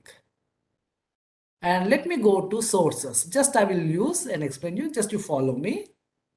So in the symlink, we have the libraries. So I've selected the sources, and there are so many blocks that has been displayed over here. Among this one, I'll be using the sine wave. Just you can see under the sources sine wave. I'm going to drag and drop the sine wave into this untitled symlink window, and this sine wave will be added to this untitled symlink. Then I'll go back to the library browser. About to the sources, I'm having the sinks. If I'm going to select the sinks, now you see the associate or related blocks to the sinks will be displayed to the right side. In this one, I'm going to select the scope. So these are the 2 blocks that are there. Now I'm going to maximize, and I'm going to press down the enter key, by which I'm going to maximize this window, and auto fitting of these 2 blocks will be done based upon the window size. Just to observe, the sine wave is consisting of the small arrow which is pointing out of the block, which is telling about the signal flow direction. The signal is flowing from the sine wave into the external world. Coming down the scope, there is an arrow that is pointing inwards to the block. That means the signal will be entering into this block. Now we are going to connect these 2 blocks. To do this, I will move my cursor towards the sine wave block where the arrow has been present, and the cursor turns towards a crosshair. Just to observe, I'm moving towards the sine wave block where the arrow is there, and immediately the cursor turns towards the crosshair. Once it is crosshair, I'm going to press down the left button of the mouse, that is left clicking, and I'm going to drag. Then the red dash line follows, and I want it to approach the scope block. And as I'm going to reach the scope block, the red dash line turns towards the black solid line, which is an indication that connectivity is possible. Now I'm going to leave it, interconnection has been taken place. Once again, I'm going to explain. I'm going to remove I'm going to move my cursor towards the sine wave. The cursor turns towards the crosshair. Then I'm going to left click my mouse and I'm going to drag towards the scope block. Red dashed line turns towards the black solid line. It's an indication the cut is possible. Once it is black solid line, then I'm going to leave it. Now let me do one experiment. I can move around. If there's no connectivity that is there, it still remains to be the red dashed line only. So I move in such a way that it turns towards the black solid line. Then I'm going to leave it, interconnection takes place. There's the easiest way to interconnect, and that one is select the source. So sine wave is the source for me. Then I'm going to press down the control button. I'm going to click on the destination where I want it to connect. Then interconnection takes place. No end of dragging. Select the source, press down the control button. So whichever block you want to connect, click on that one. Interconnection between those two blocks will be done. Once the interconnection has been done, now I can simulate my model by clicking on run button. So it takes certain time. And after that, I'm going to double click on the scope. And this is the output that I'm having. So you can see I'm having the sine wave, which is ranging from -1 to 1. And you can observe the x-axis, the independent axis, which is ranging from 0 to 10. So that is nothing but if I'm placing my scope window in such a way that just beside, towards the left side, I'm having the stop time. So wherever the scope window, top above position is there, just beside that one, towards the left side, we have the stop time. By default, we are going to have the start time to be 0 and stop time to be of 10, where I'm having the values from 0 to 10, and sine wave will be ranging from -1 to 1. So this is from -1 to 1. Let me change the stop time to 20. And once again, I'm going to simulate. And if I'm going to double click on the scope, now you can see the independent axis from 0 to 20. And here I'm having the sine wave, which is from -1 to 1. Now let me close this. And if I'm going to save my model, and this one will be saved with the extension of .slx. Again, it is untitled. Let me call this one as demo of Simulink _1. And I'm going to save it. The extension is .slx. Once I've saved, now I can close this. Now let us observe the current folder. .slx, .mlx, .m. Okay, let me go a little bit further. So once again, I'm going to open up the Simulink. I'm going to click on the first option, which is blank model. The new window opens up, previous window closes. Then I'm going to click on the library browser. And I'm going to arrange the library browser towards my left side and the untitled Simulink towards my right side. I'll go to the sources, and here I'm going to drag and drop the sine wave. Now, to know the properties of the sine wave, though I have said it is ranging from -1 to 1, why it is from -1 to 1? To know the properties, double click on the sine wave, a new window opens up. This is the sine wave that is working based upon this mathematical formula, which is the standard one. It says as output equal to amplitude into sine of frequency to t plus phase plus bias. In this formula, what all I can change? I can change amplitude, frequency, phase, and bias. By default, amplitude is 1, bias is 0, frequency in radians per second is 1, and other things are 0. So if at all I wanted to change, yes, I can change the value. Right now, let it be. For visualization, I have to go to the sinks, and here I'm going to have the scope. I can drag and drop the scope. If not, if I know the exact name of the block, I can just click on the empty space and I can type down scope, and immediately you can see the related blocks to the scope are being displayed. I know it is from the Simulink, the sinks. So from here, I'm going to select. So if I'm familiar, I'm going to do that one.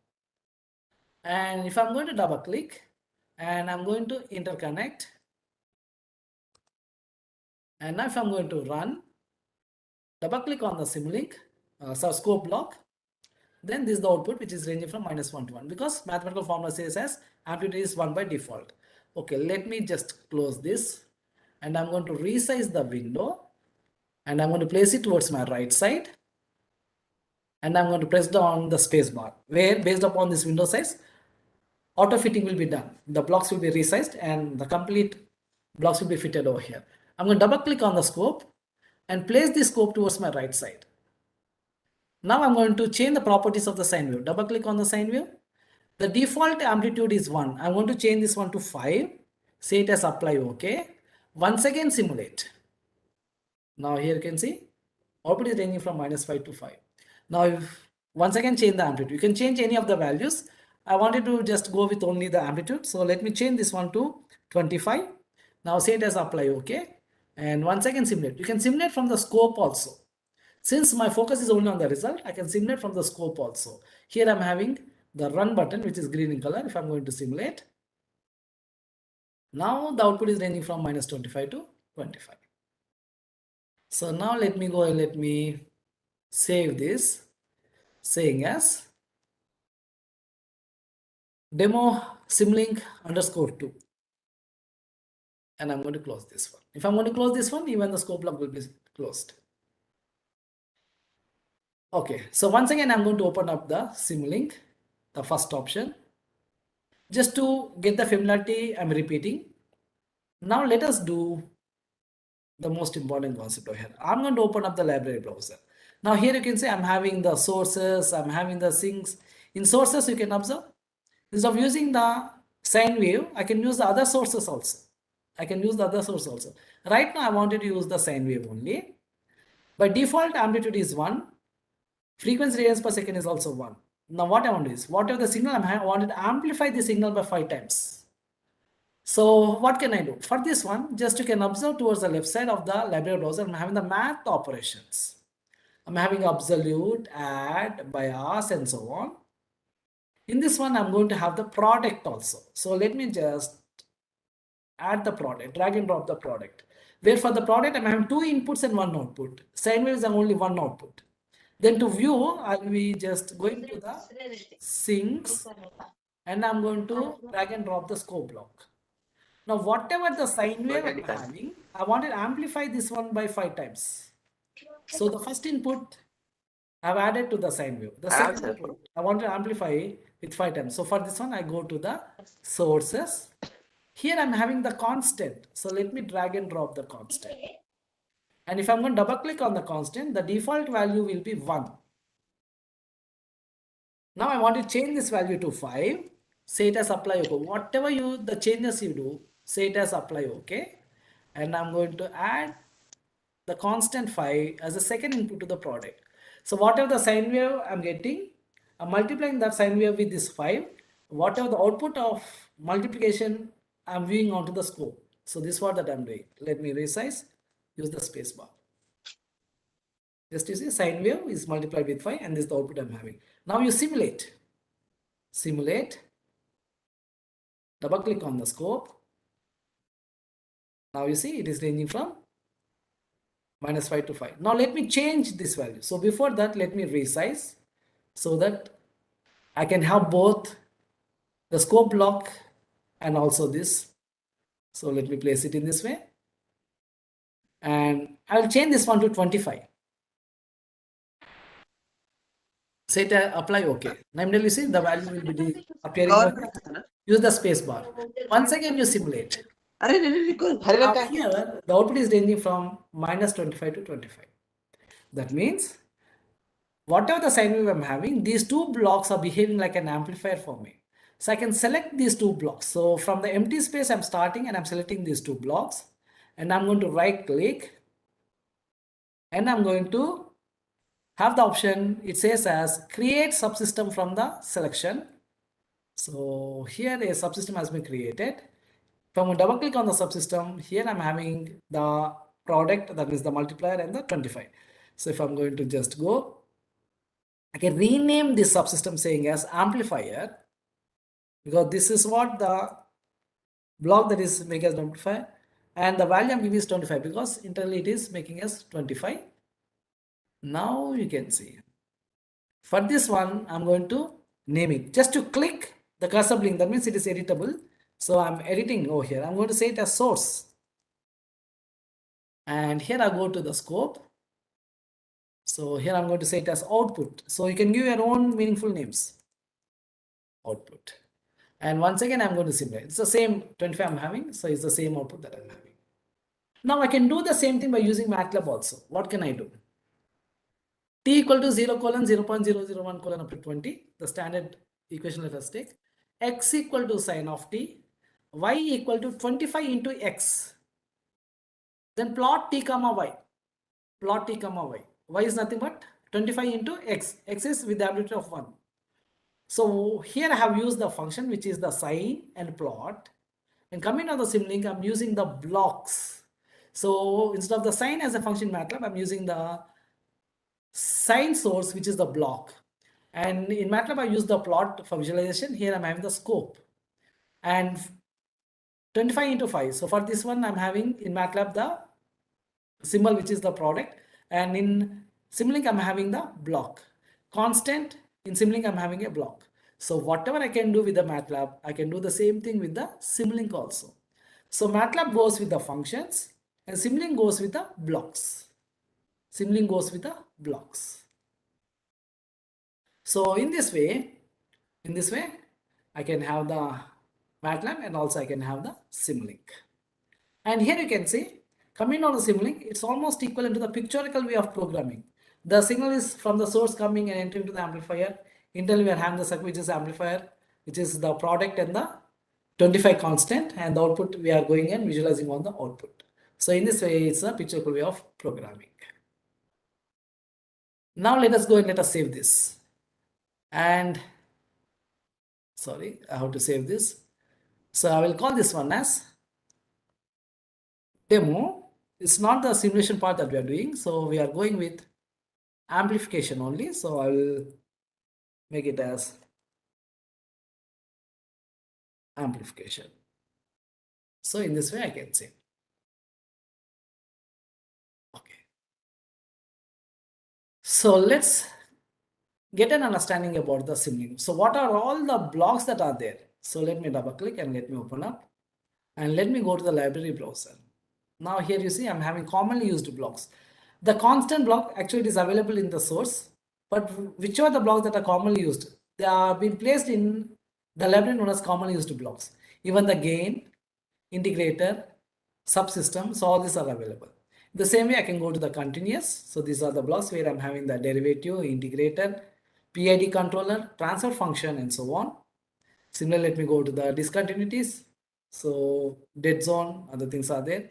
Discrete, delay, difference, logic and bit operations, bit clear, bit set, adding, ORing, lookup tables, math operations, matrix operations. So we are having the matrix operation also. So messages and events, model verification, model-wide utilities, ports and subsystems, signal attributes, signal routing, and so on. So these are things already we have seen. And let us go to the sources. And also I'm having the strings. And let us go to the dashboards. So even I can use these dashboards also. So this is about the Simlink. This is about the Simlink. Now, I have used the installed version of the Matlab. So already I have installed the Matlab and have used this one. But I will introduce you about Matlab Online and Simlink Online. For this one, I'll go to the web browser. Just give me a second. And here I'm going to Google saying as Matlab Online.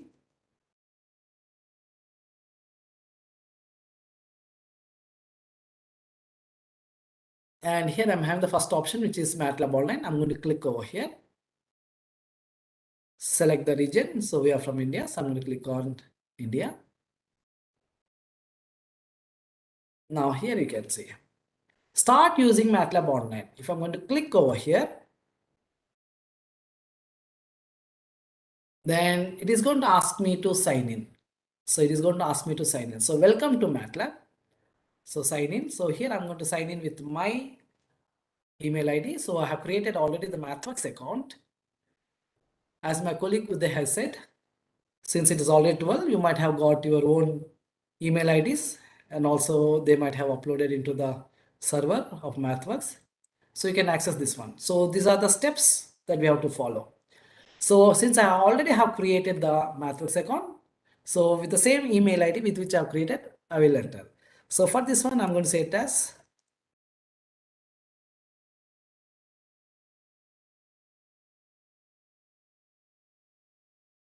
It's my mail ID. Then I'm going to click on next. So here we have to give the password.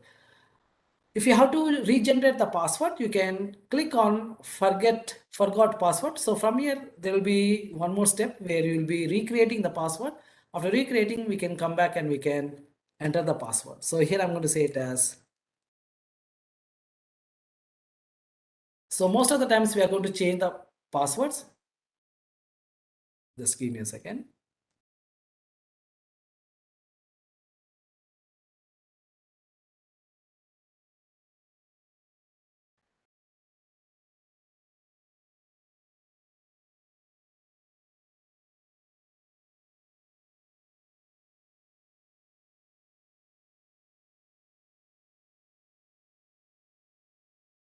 So most of the times we are going to change the password.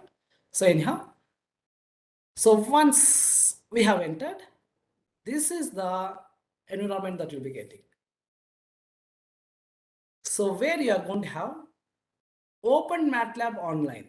Top above towards the left side, we are having Open Matlab Online, and towards the right side, you can see. So here comes my details. So here I have already signed in, so I can get my account details also. And also from here, I'm going to sign out. Okay, so I'll go and click on Open Matlab Online.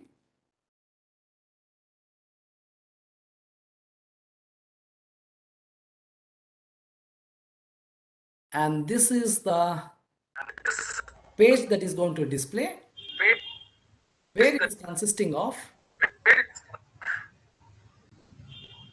Towards the left side, the current folder. Below the current folder is the workspace. And right side is the command window. And this is the MATLAB that is available online. That means I'm accessing the MATLAB on the cloud. Now here I can go and I can say it as 0.001:20, and I'm going to type a statement. X equal to sign of t.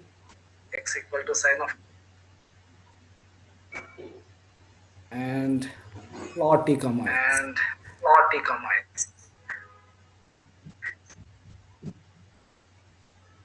And if I'm going to execute, I have to.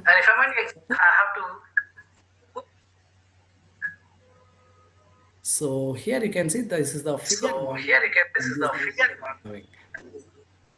Just like the command window, I'm able to execute. Now I'll go and I will clear everything. Just 1 second, Prem Kumar sir. Yes, madam. Vriddhi 22. Thank you. Please go ahead, Prem. Yes, madam. So by using the command window, I'm able to execute those 3 lines of instruction, and the output has been displayed within this window. So now, generally we are going to use the .m files or .mlx files, script files or the live script files. So if you are not familiar with the wording known as the script and live script, you can use .m or .mlx files. Now how to get those files? So towards the right side, top above, I'm having home. Below I'm having new script and new live script. Let me choose the new live script. And here I can just go with introduction to MATLAB.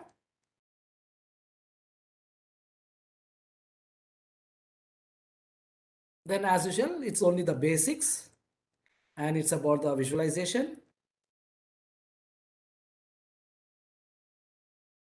Then I can go with t equal to 0:0.001:20, terminate the statement, x equal to sign of t.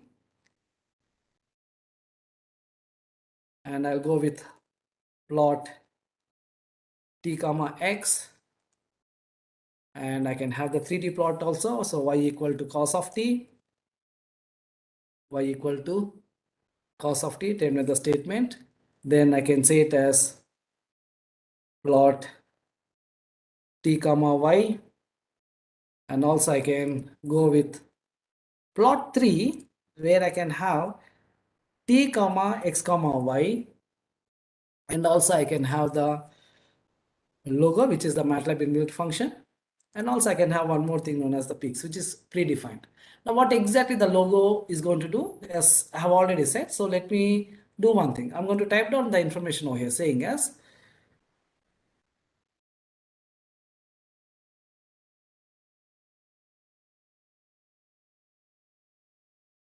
now here you see, this is the description about the logo function, what exactly the logo is going to do. This is what I wanted to say. So that's why I'm selecting to display Matlab logo, and I will go up, and here I'm having an option to make this one to be the code. Then I will make this one as a heading. Now you see it is not the code for me. To display Matlab logo, what function I have to use? LOGO. Similarly, I wanted to introduce one more function which is peaks. So for this, what I'll do is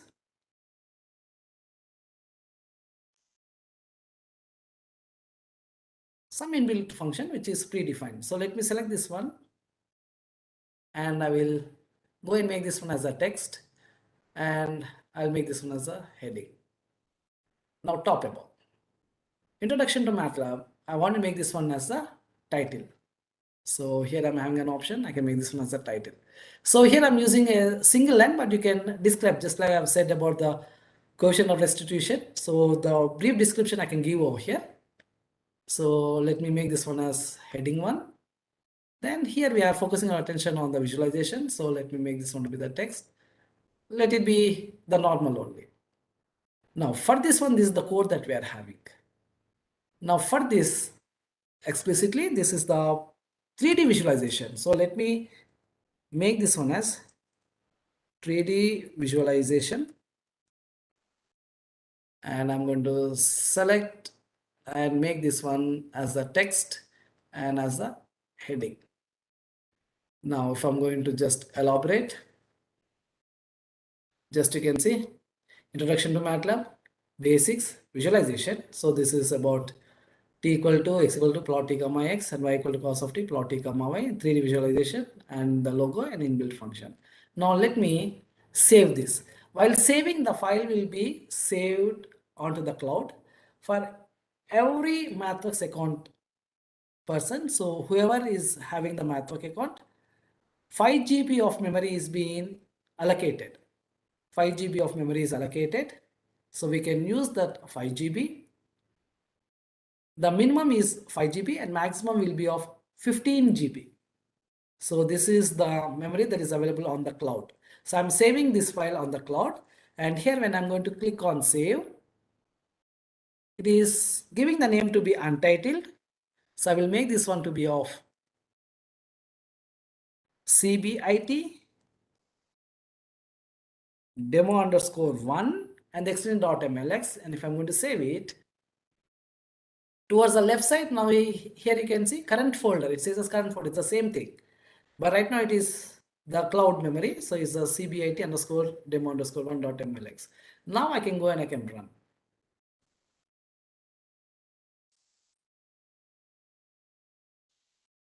And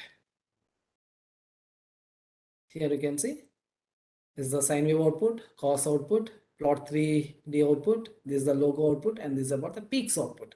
I have not described about the peaks, but I want to give the information of the peaks. Now here I can add the documentation and I can say what exactly the peaks is meant for. So in this way I can describe. So here what we have done is I have created the .mx file and I'm using the Matlab Online, which is the cloud based. For this one, internet connectivity is very, very important. If you're having the good internet, then there will be no lagging. So if at all the internet issue is there, generally the outputs that will be receiving will be a little bit slower. And every person who is having the MathWorks account can have the memory, which is minimum of 5 GB and maximum is of 15 GB. So everyone can utilize this one, and you can save your MATLAB files onto your cloud. So already I have done few of the demonstrations. So already you can see. So few of the colleges have done. So already those examples are available. So this is about MATLAB Online. Now here you can see the installed version of the MATLAB. I'm going to open up now. This is the installed version of the MATLAB. And the look and feel is somewhat different. I have customized this one just to differentiate between the Matlab Online. So when I'm going to go to the Google browser, the Chrome browser, so this is the Matlab Online. So whatever you can do with the installed version of the MATLAB, almost the same thing you can do with the MATLAB online. And again, towards the left side bottom, we are having the workspace also. So we can have this one. And again, I can go with T and I can go with X. That means selecting these two variables, I can go with plots. And interactively, again, I can plot. So interactively, again, I can plot. So whatever I'm able to do with the installed version of MATLAB, almost the same thing I'm able to do with the MATLAB online also.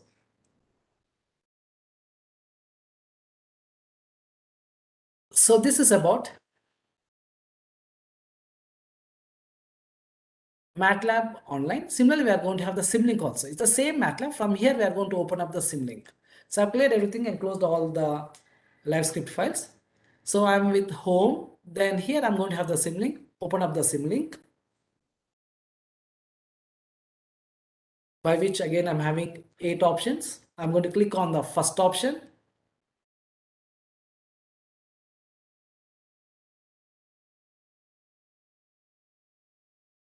So here internet connectivity is very important. Now you see, based upon my bandwidth, so the delay I'm able to observe. Then this is the untitled symlink window that is being opened up. Then I'm going to open up the library browser.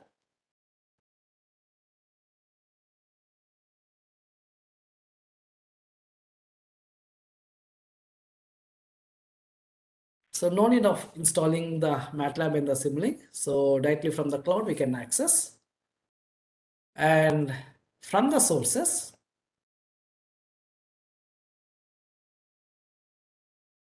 let me go and let me bring the same sine wave. So the delay you can observe over here. So that's why good internet connectivity is important over here. So I'm going to drag and drop the sine wave.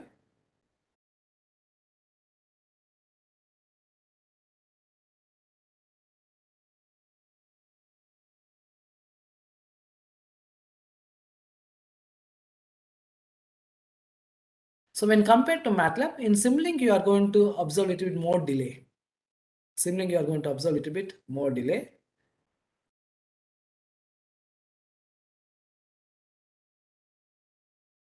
Okay, once again let me drag and drop. Let me be very careful.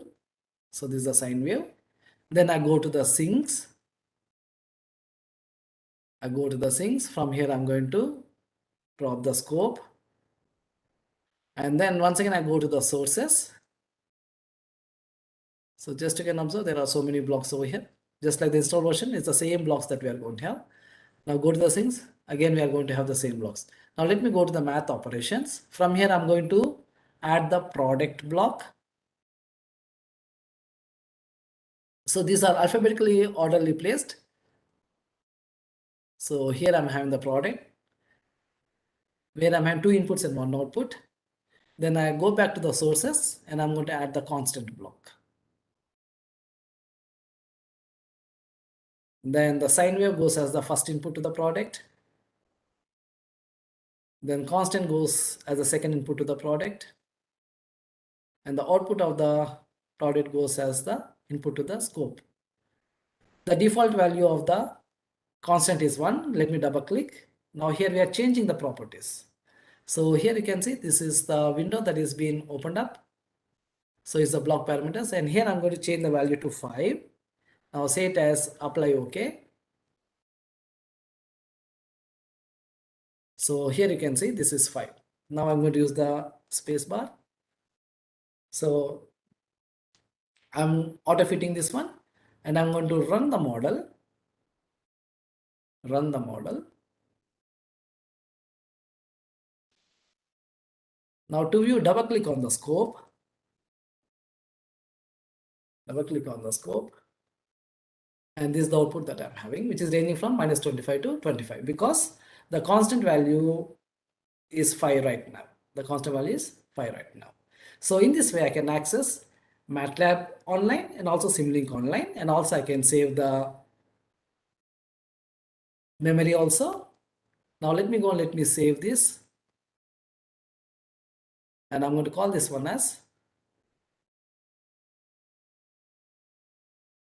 CBIT amplifier. So on the cloud, we are saving these files, and I'm going to say it as save, and let me close, and let me close. So here I'm having CBIT underscore amplifier underscore 1.slx.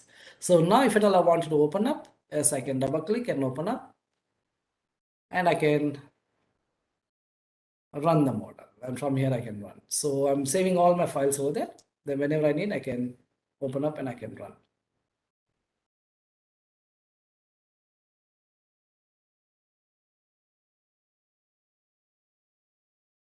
So after simulating, double click on the scope to view. This is the output that I'm having. Now let me, for the final time, let me double click and change this value to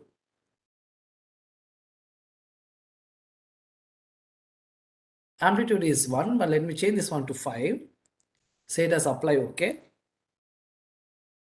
Now I'm going to simulate over here. So 5 is multiplied with amplification 5. So it turns up to be minus 25 to 25. Now after changing, if this is my final model, now once again I can go and I can save this. Once again I can go and I can save this. So in this way, we can use Matlab Online and Simulink Online.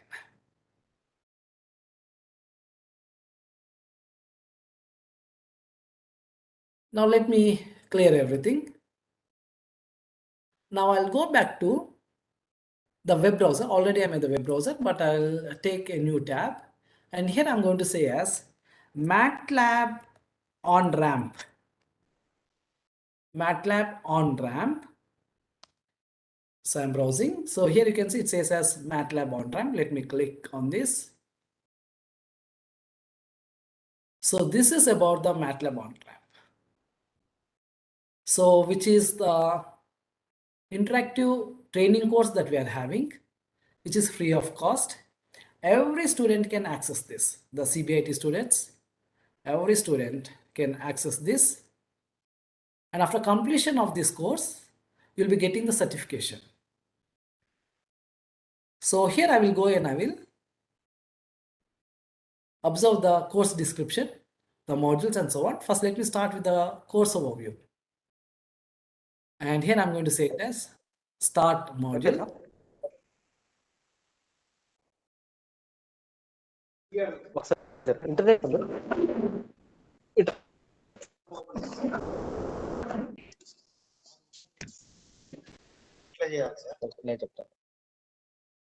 Will introduce you to the Matlab language and show you some real-world examples of how Matlab is used. The course starts by introducing some fundamental Matlab techniques, then focuses on importing and visualizing data, and finally provides some projects where you can use the skills you gained. By the end of the course, you'll use Matlab to analyze the light reported from a star to determine if it's moving towards or away from the Earth. The course should take about 2 hours to complete, but you can leave anytime and come back later. Throughout the course, you'll be interacting with the web-based version of Matlab inside our training environment. A slightly different look and feel from Matlab Online or the desktop version of Matlab, but don't worry, you're using the exact same Matlab language. Enjoy the course. So till now, whatever I've explained is not more than 1%, even not even 1%, it is less than 1%. But anyhow, as a student, now you can use Matlab on ramp and you can learn the Matlab and also Simulink and other products also. So it will be taking you 2 hours. Now to access this one, now I'm going to click on next. So right from the fundamentals, the basics onwards we are going to start. Now right now it is a task 1. Towards the left side you can see multiply the number 3 and 5 together with the command 3 into 5. So simply I'm going to type down 3 into 5. Sorry, the symbol is different.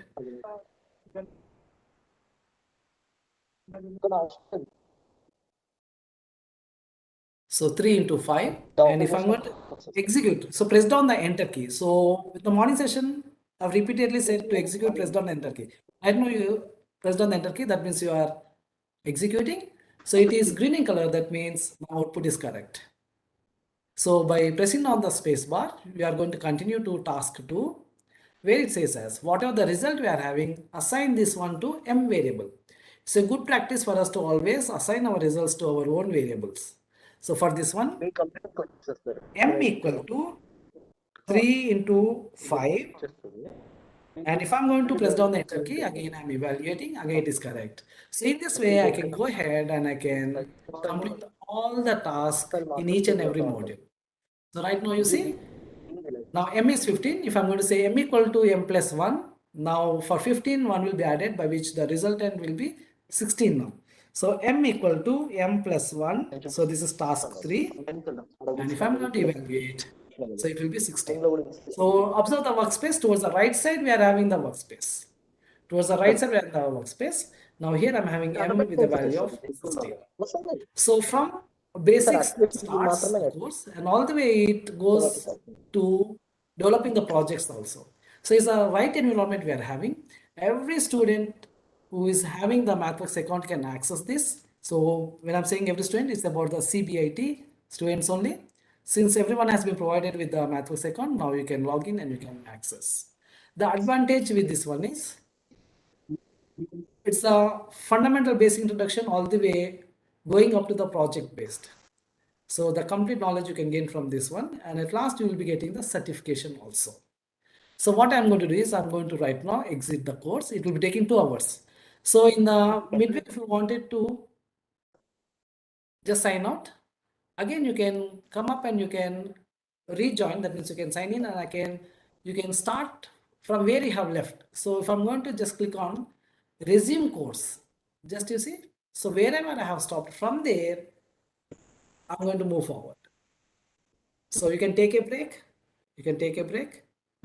and according to your convenient time, you can complete this course. This course will introduce you to the Matlab language and show you some real-world examples of how Matlab is used.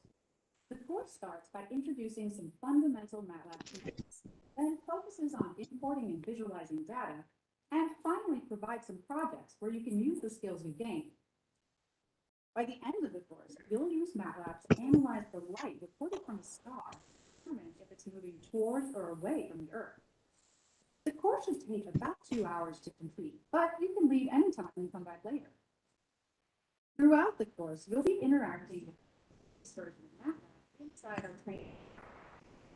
A slightly different look and feel from MATLAB Online or the desktop version of MATLAB, but don't worry, you're using the exact same MATLAB language. Enjoy the course. So according to your convenient time, yes, you can complete. And after completion, every student will be provided with a certification. So here you can see just below the resume course, I'm having the certificate. If I'm going to click and I can view the PDF. So only 2% have completed. So I recommend you all to complete the 100%. Then where you'll be getting the certificate on behalf of your name, and the timestamp is also will be available. So just you can see it was the right side. So when I'm going to complete, so that one will be printed over here. So I encourage all the students to complete the course.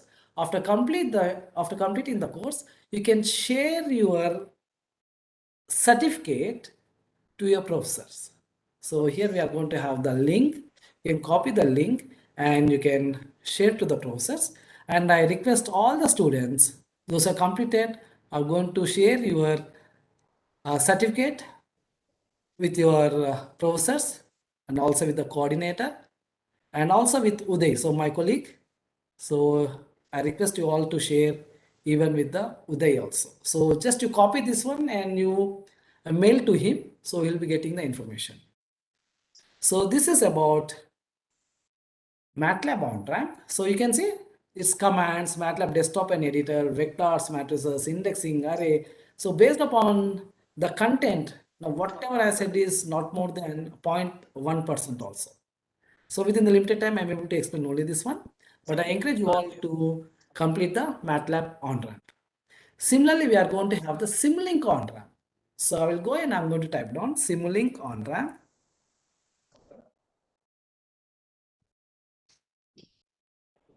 So here I'm having Simulink on-ramp. since I have already signed, and it's remembering my signing, so that's why automatically I'm getting this one. So here you can see Simulink on-ramp. Learn the basics of how to create, edit, simulate models in Simulink with this free 3-hour introductory tutorial. And the prerequisite is Matlab on-ramp. It's a must that you have to complete the Matlab on-ramp. Then I'll go with details and launch.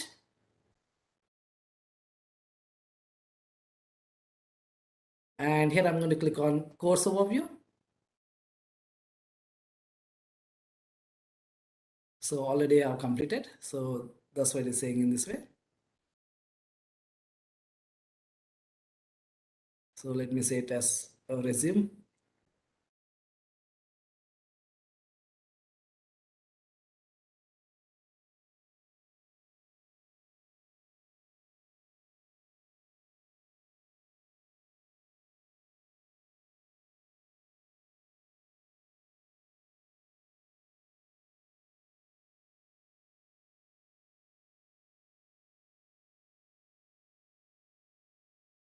So this is about Simulink on-ramp.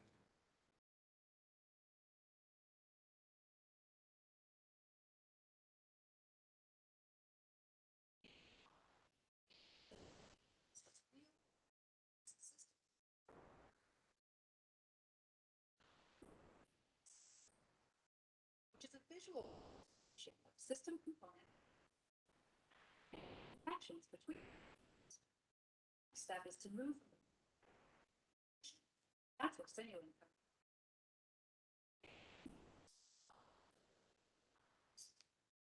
Simulate the model. Practical way. Systems like this motor control. It's complicated. This course will walk you through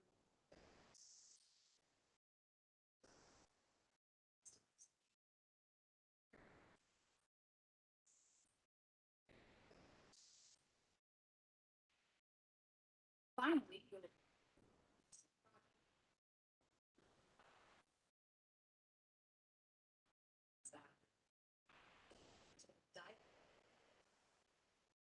this course should take about 2 years to complete. Anytime. Simply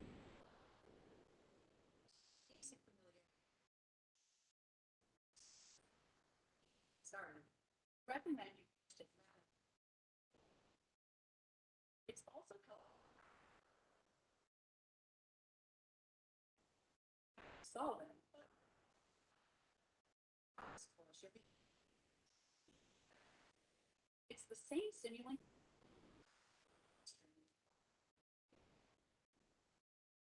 In particular, each task will have. These blocks are used in training environment. Submit a task. Hyperblock. Evaluate either signal. Let's get started. So though in the video it says as it takes 2 hours, but generally we're taking more than 2 hours because there are so many things that are involved. Interconnectivity should be happen, double click, change the properties and so on. So based upon my practical experience, it will be taking more than 2 hours. So again, if I'm going to click on next, and now I can go and I can open up, and based upon this one, I can go and I can complete my task. So here you can see, this is the window that I'm having. So it's the same. So arrange the window, use the auto resizing concept, and you can complete the Simulink on time. So again, free of cost for every student of CBIT. So I encourage all the students to complete and share your certificate with their faculty, with the coordinator, and also with my colleague Uday Kumar. So I request you all to complete as soon as possible. So thank you all. Any queries before concluding my session? Excuse me, sir. Yes. Sir, this free access is limited to only 1 year or else unlimited access, sir.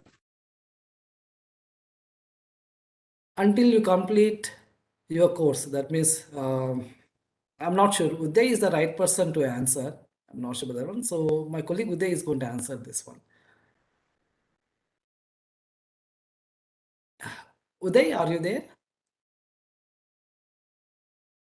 I hope Uday is not available. So right now you can assume that for the complete 1 year it is available. I'm sure about this one. About the other years, I'm not sure about that one.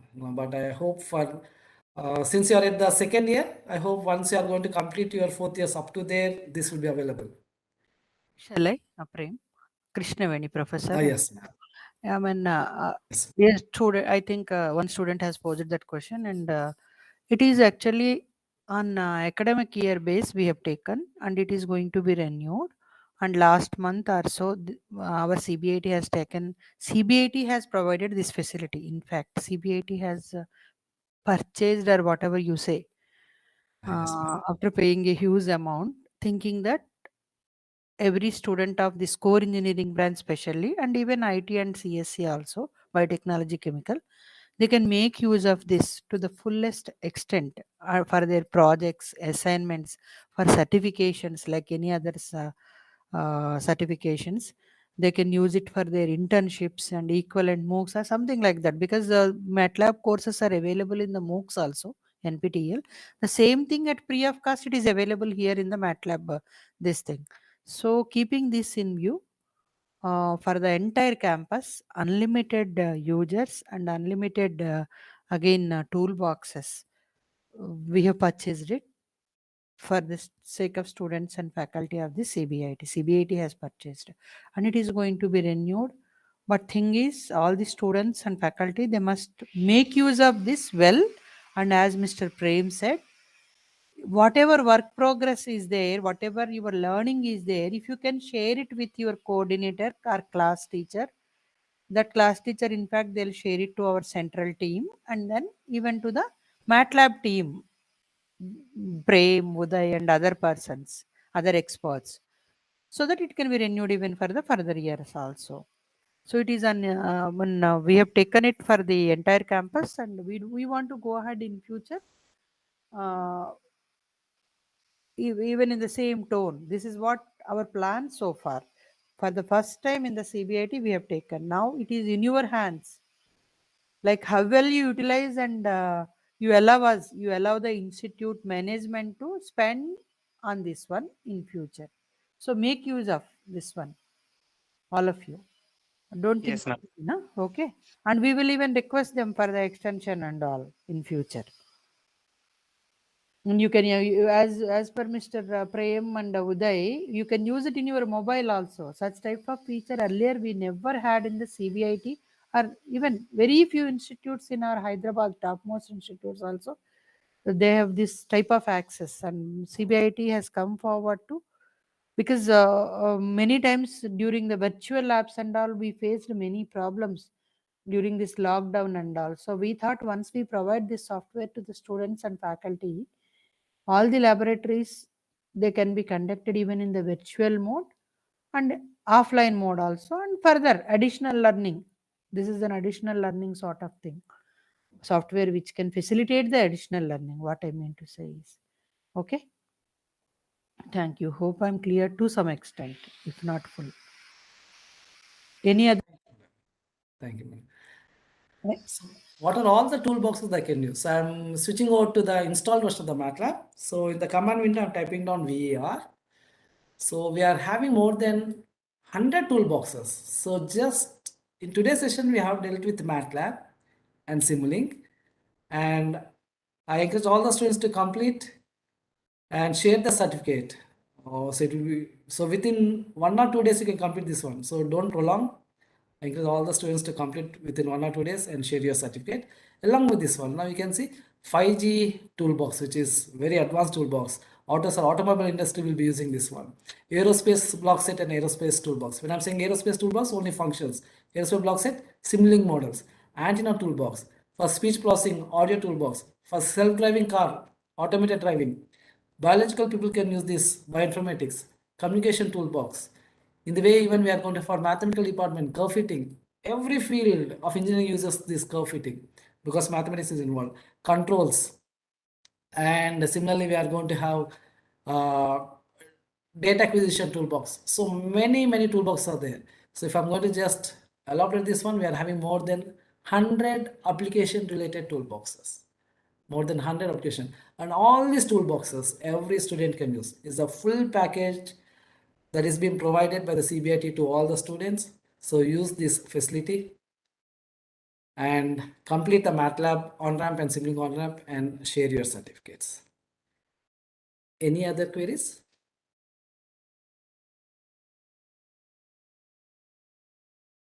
If there are Excuse no me. questions, then I'm going to hand over the session to the madam.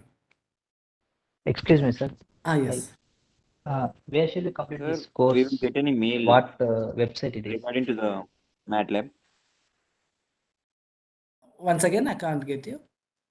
Sir, we will get Sir, any what mail regarding to the Matlab account.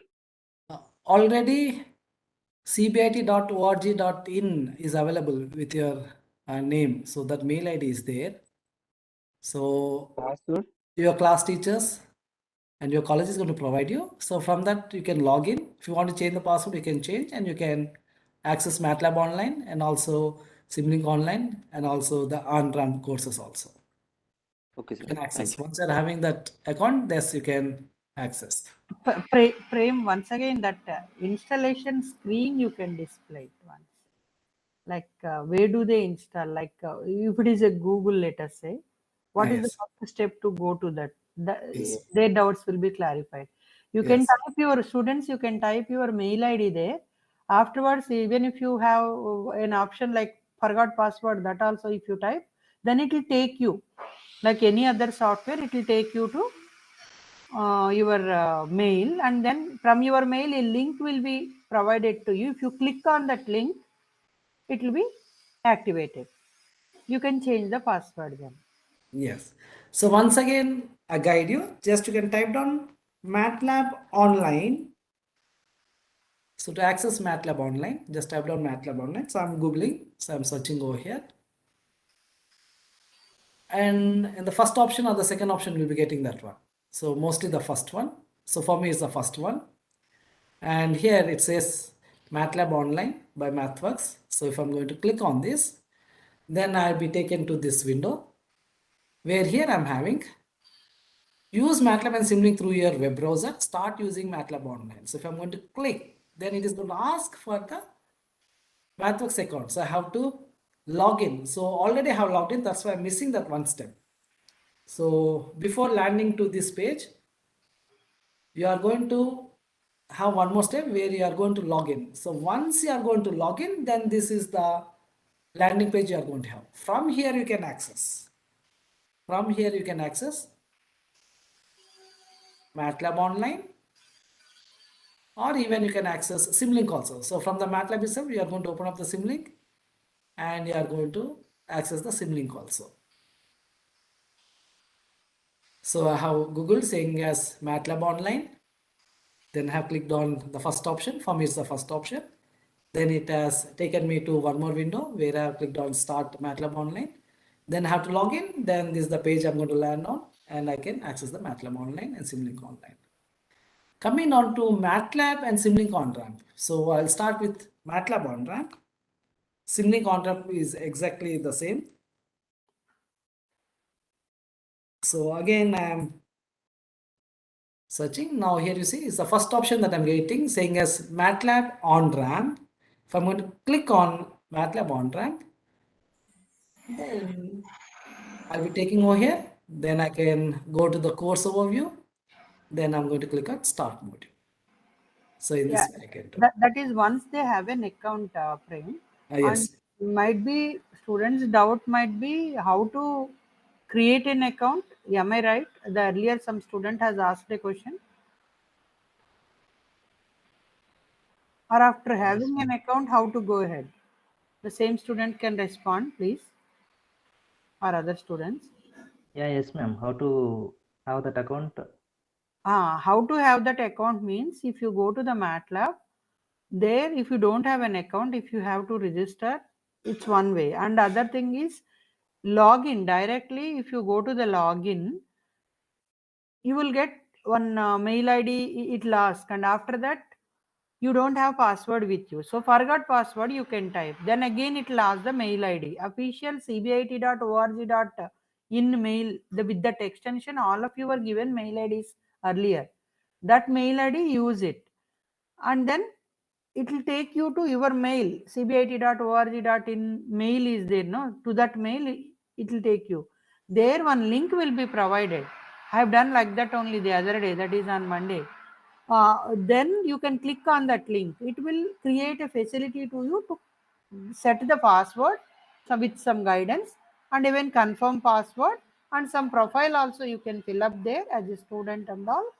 Then you can go ahead. From there onwards, if you are a Kalyan or Kalyan Reddy or Kalyan Sai something, with the short name KS, you will find login. Like that, from then onwards, you can go to the My account. You just try once. If you are getting any problem, Uday is there. No, one mail ID is given to you in the chat box. From there, you can go. You can mail it to him and he'll guide you. Yeah, I mean, there is a question, Prem Kumar. Is it Yes. better to use Matlab in online mode or better to download the application to the desktop? Which one you just suggest us? That is the question from student Kiran Kumar. Yes, ma'am. So coming according to my experience, if you are having good internet connectivity, better you go with Matlab online. If the internet sometimes it fails also. So if that is a scenario, and if it is a repeated scenario, I recommend you all to use the installed version of the Matlab. Installed. So why to depend on the internet, and moreover you may be moving around, and all of a sudden if some thought comes, if you wanted to program, again you may be stuck with internet connectivity. So if you are having the installed version, and if you're carrying your laptop, then you can easily access the Matlab. So first you install it, it's my recommendation. And wherever there's a facility with internet so and so, you can access the Matlab online and Simulink online. Okay. Suppose one person has created one account, let us say in the MathWorks from the CBIT. Yes. Is it with the same account? Can we go to the online as well as the install? Suppose I'm Krishnaveni. I have a password and login ID, everything with my mail ID. So with this, by logging into the same account, after logging in, I can choose the Matlab online. Am I right? Yes, ma'am. So I'll say in this way, ma'am. Huh. You can download the software, which is around 20 GB, and you can install it.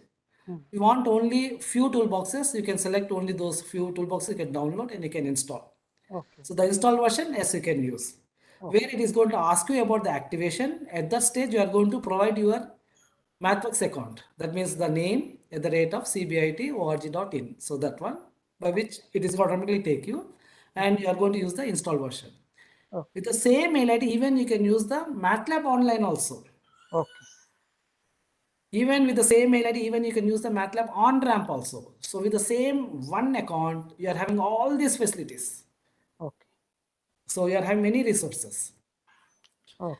So just I guide you over here. So I have cleared my history. So if I'm going to type down Matlab online, so as a second option, I'm getting Matlab online. If I'm going to click over here, then this is the page on which I'm going to land up. It says I start using Matlab online. If I'm going to click, then here I'll be taken. It is asking me to sign in. So I'm going to click on sign in.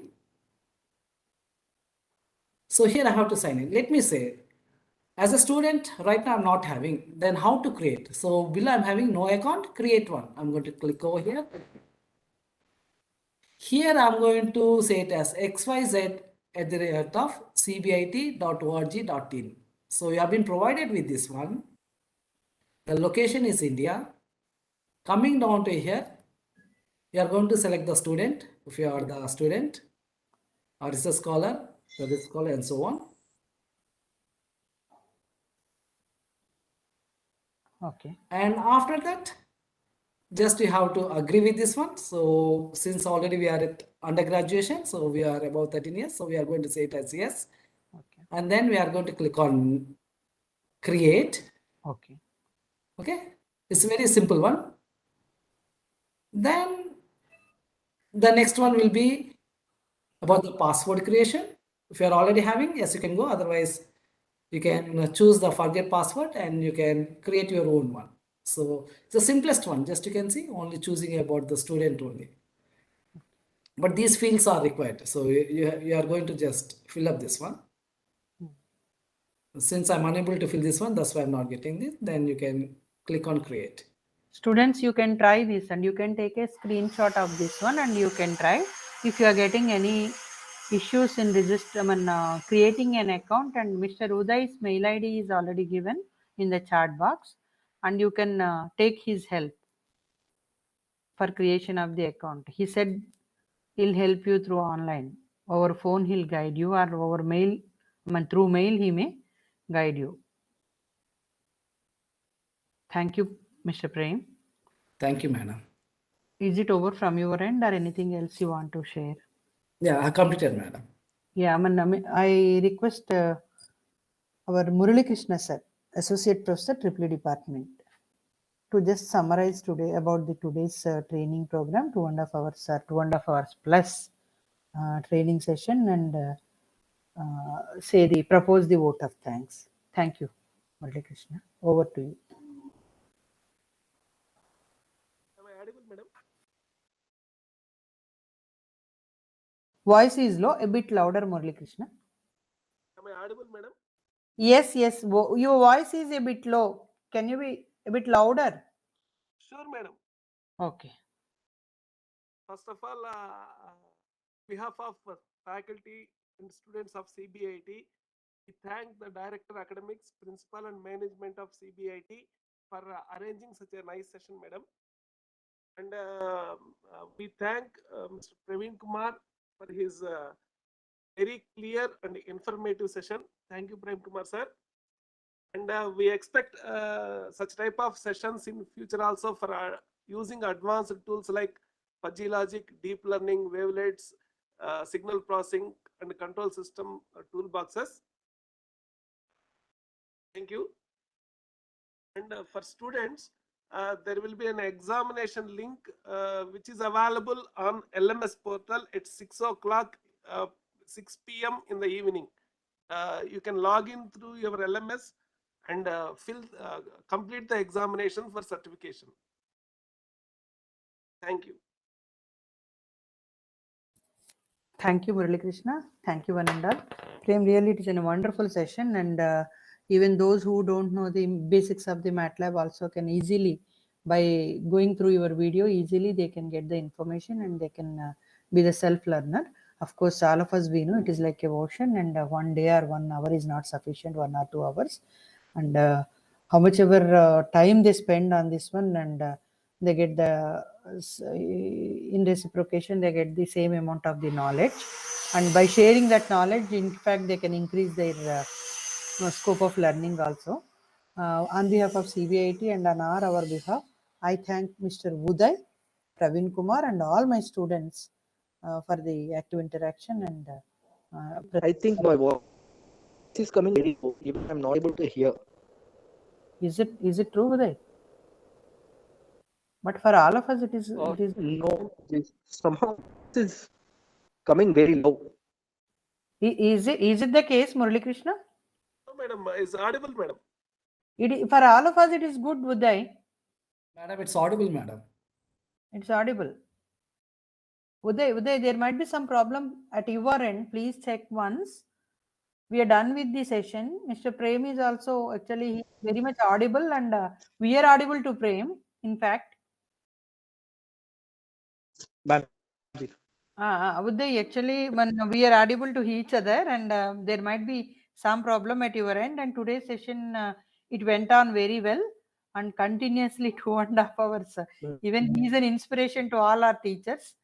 At one go and without any lag, he has taken and he has explained very well. And hope such sessions will be there in future too. Keeping in mind, even mechanical. And thank you for your coordination also. Mechanical, civil, and even other branches like without your support, I think. Yeah, when we all the times we are there from our end, but at the same time, please see that in future 1 or 2 some sessions will be arranged even for mechanical, civil, chemical and IT, CSC, biotechnology also, so that their basics will be covered. Okay. Oh, definitely, ma'am. Definitely will support. Thank you all. With all your this thing, we'll try to close the session. We'll try to end the session. Sanjeev Reddy sir, Yes, ma'am. you can close the session, sir. Yes, okay. Thank you all. Thank you, Prem, and thank you, Uday. Thank you, the entire MathWorks team and CBIT team. Thank you, madam. Thank you all. Thank you all. Thank you, sir. Thank you, ma'am.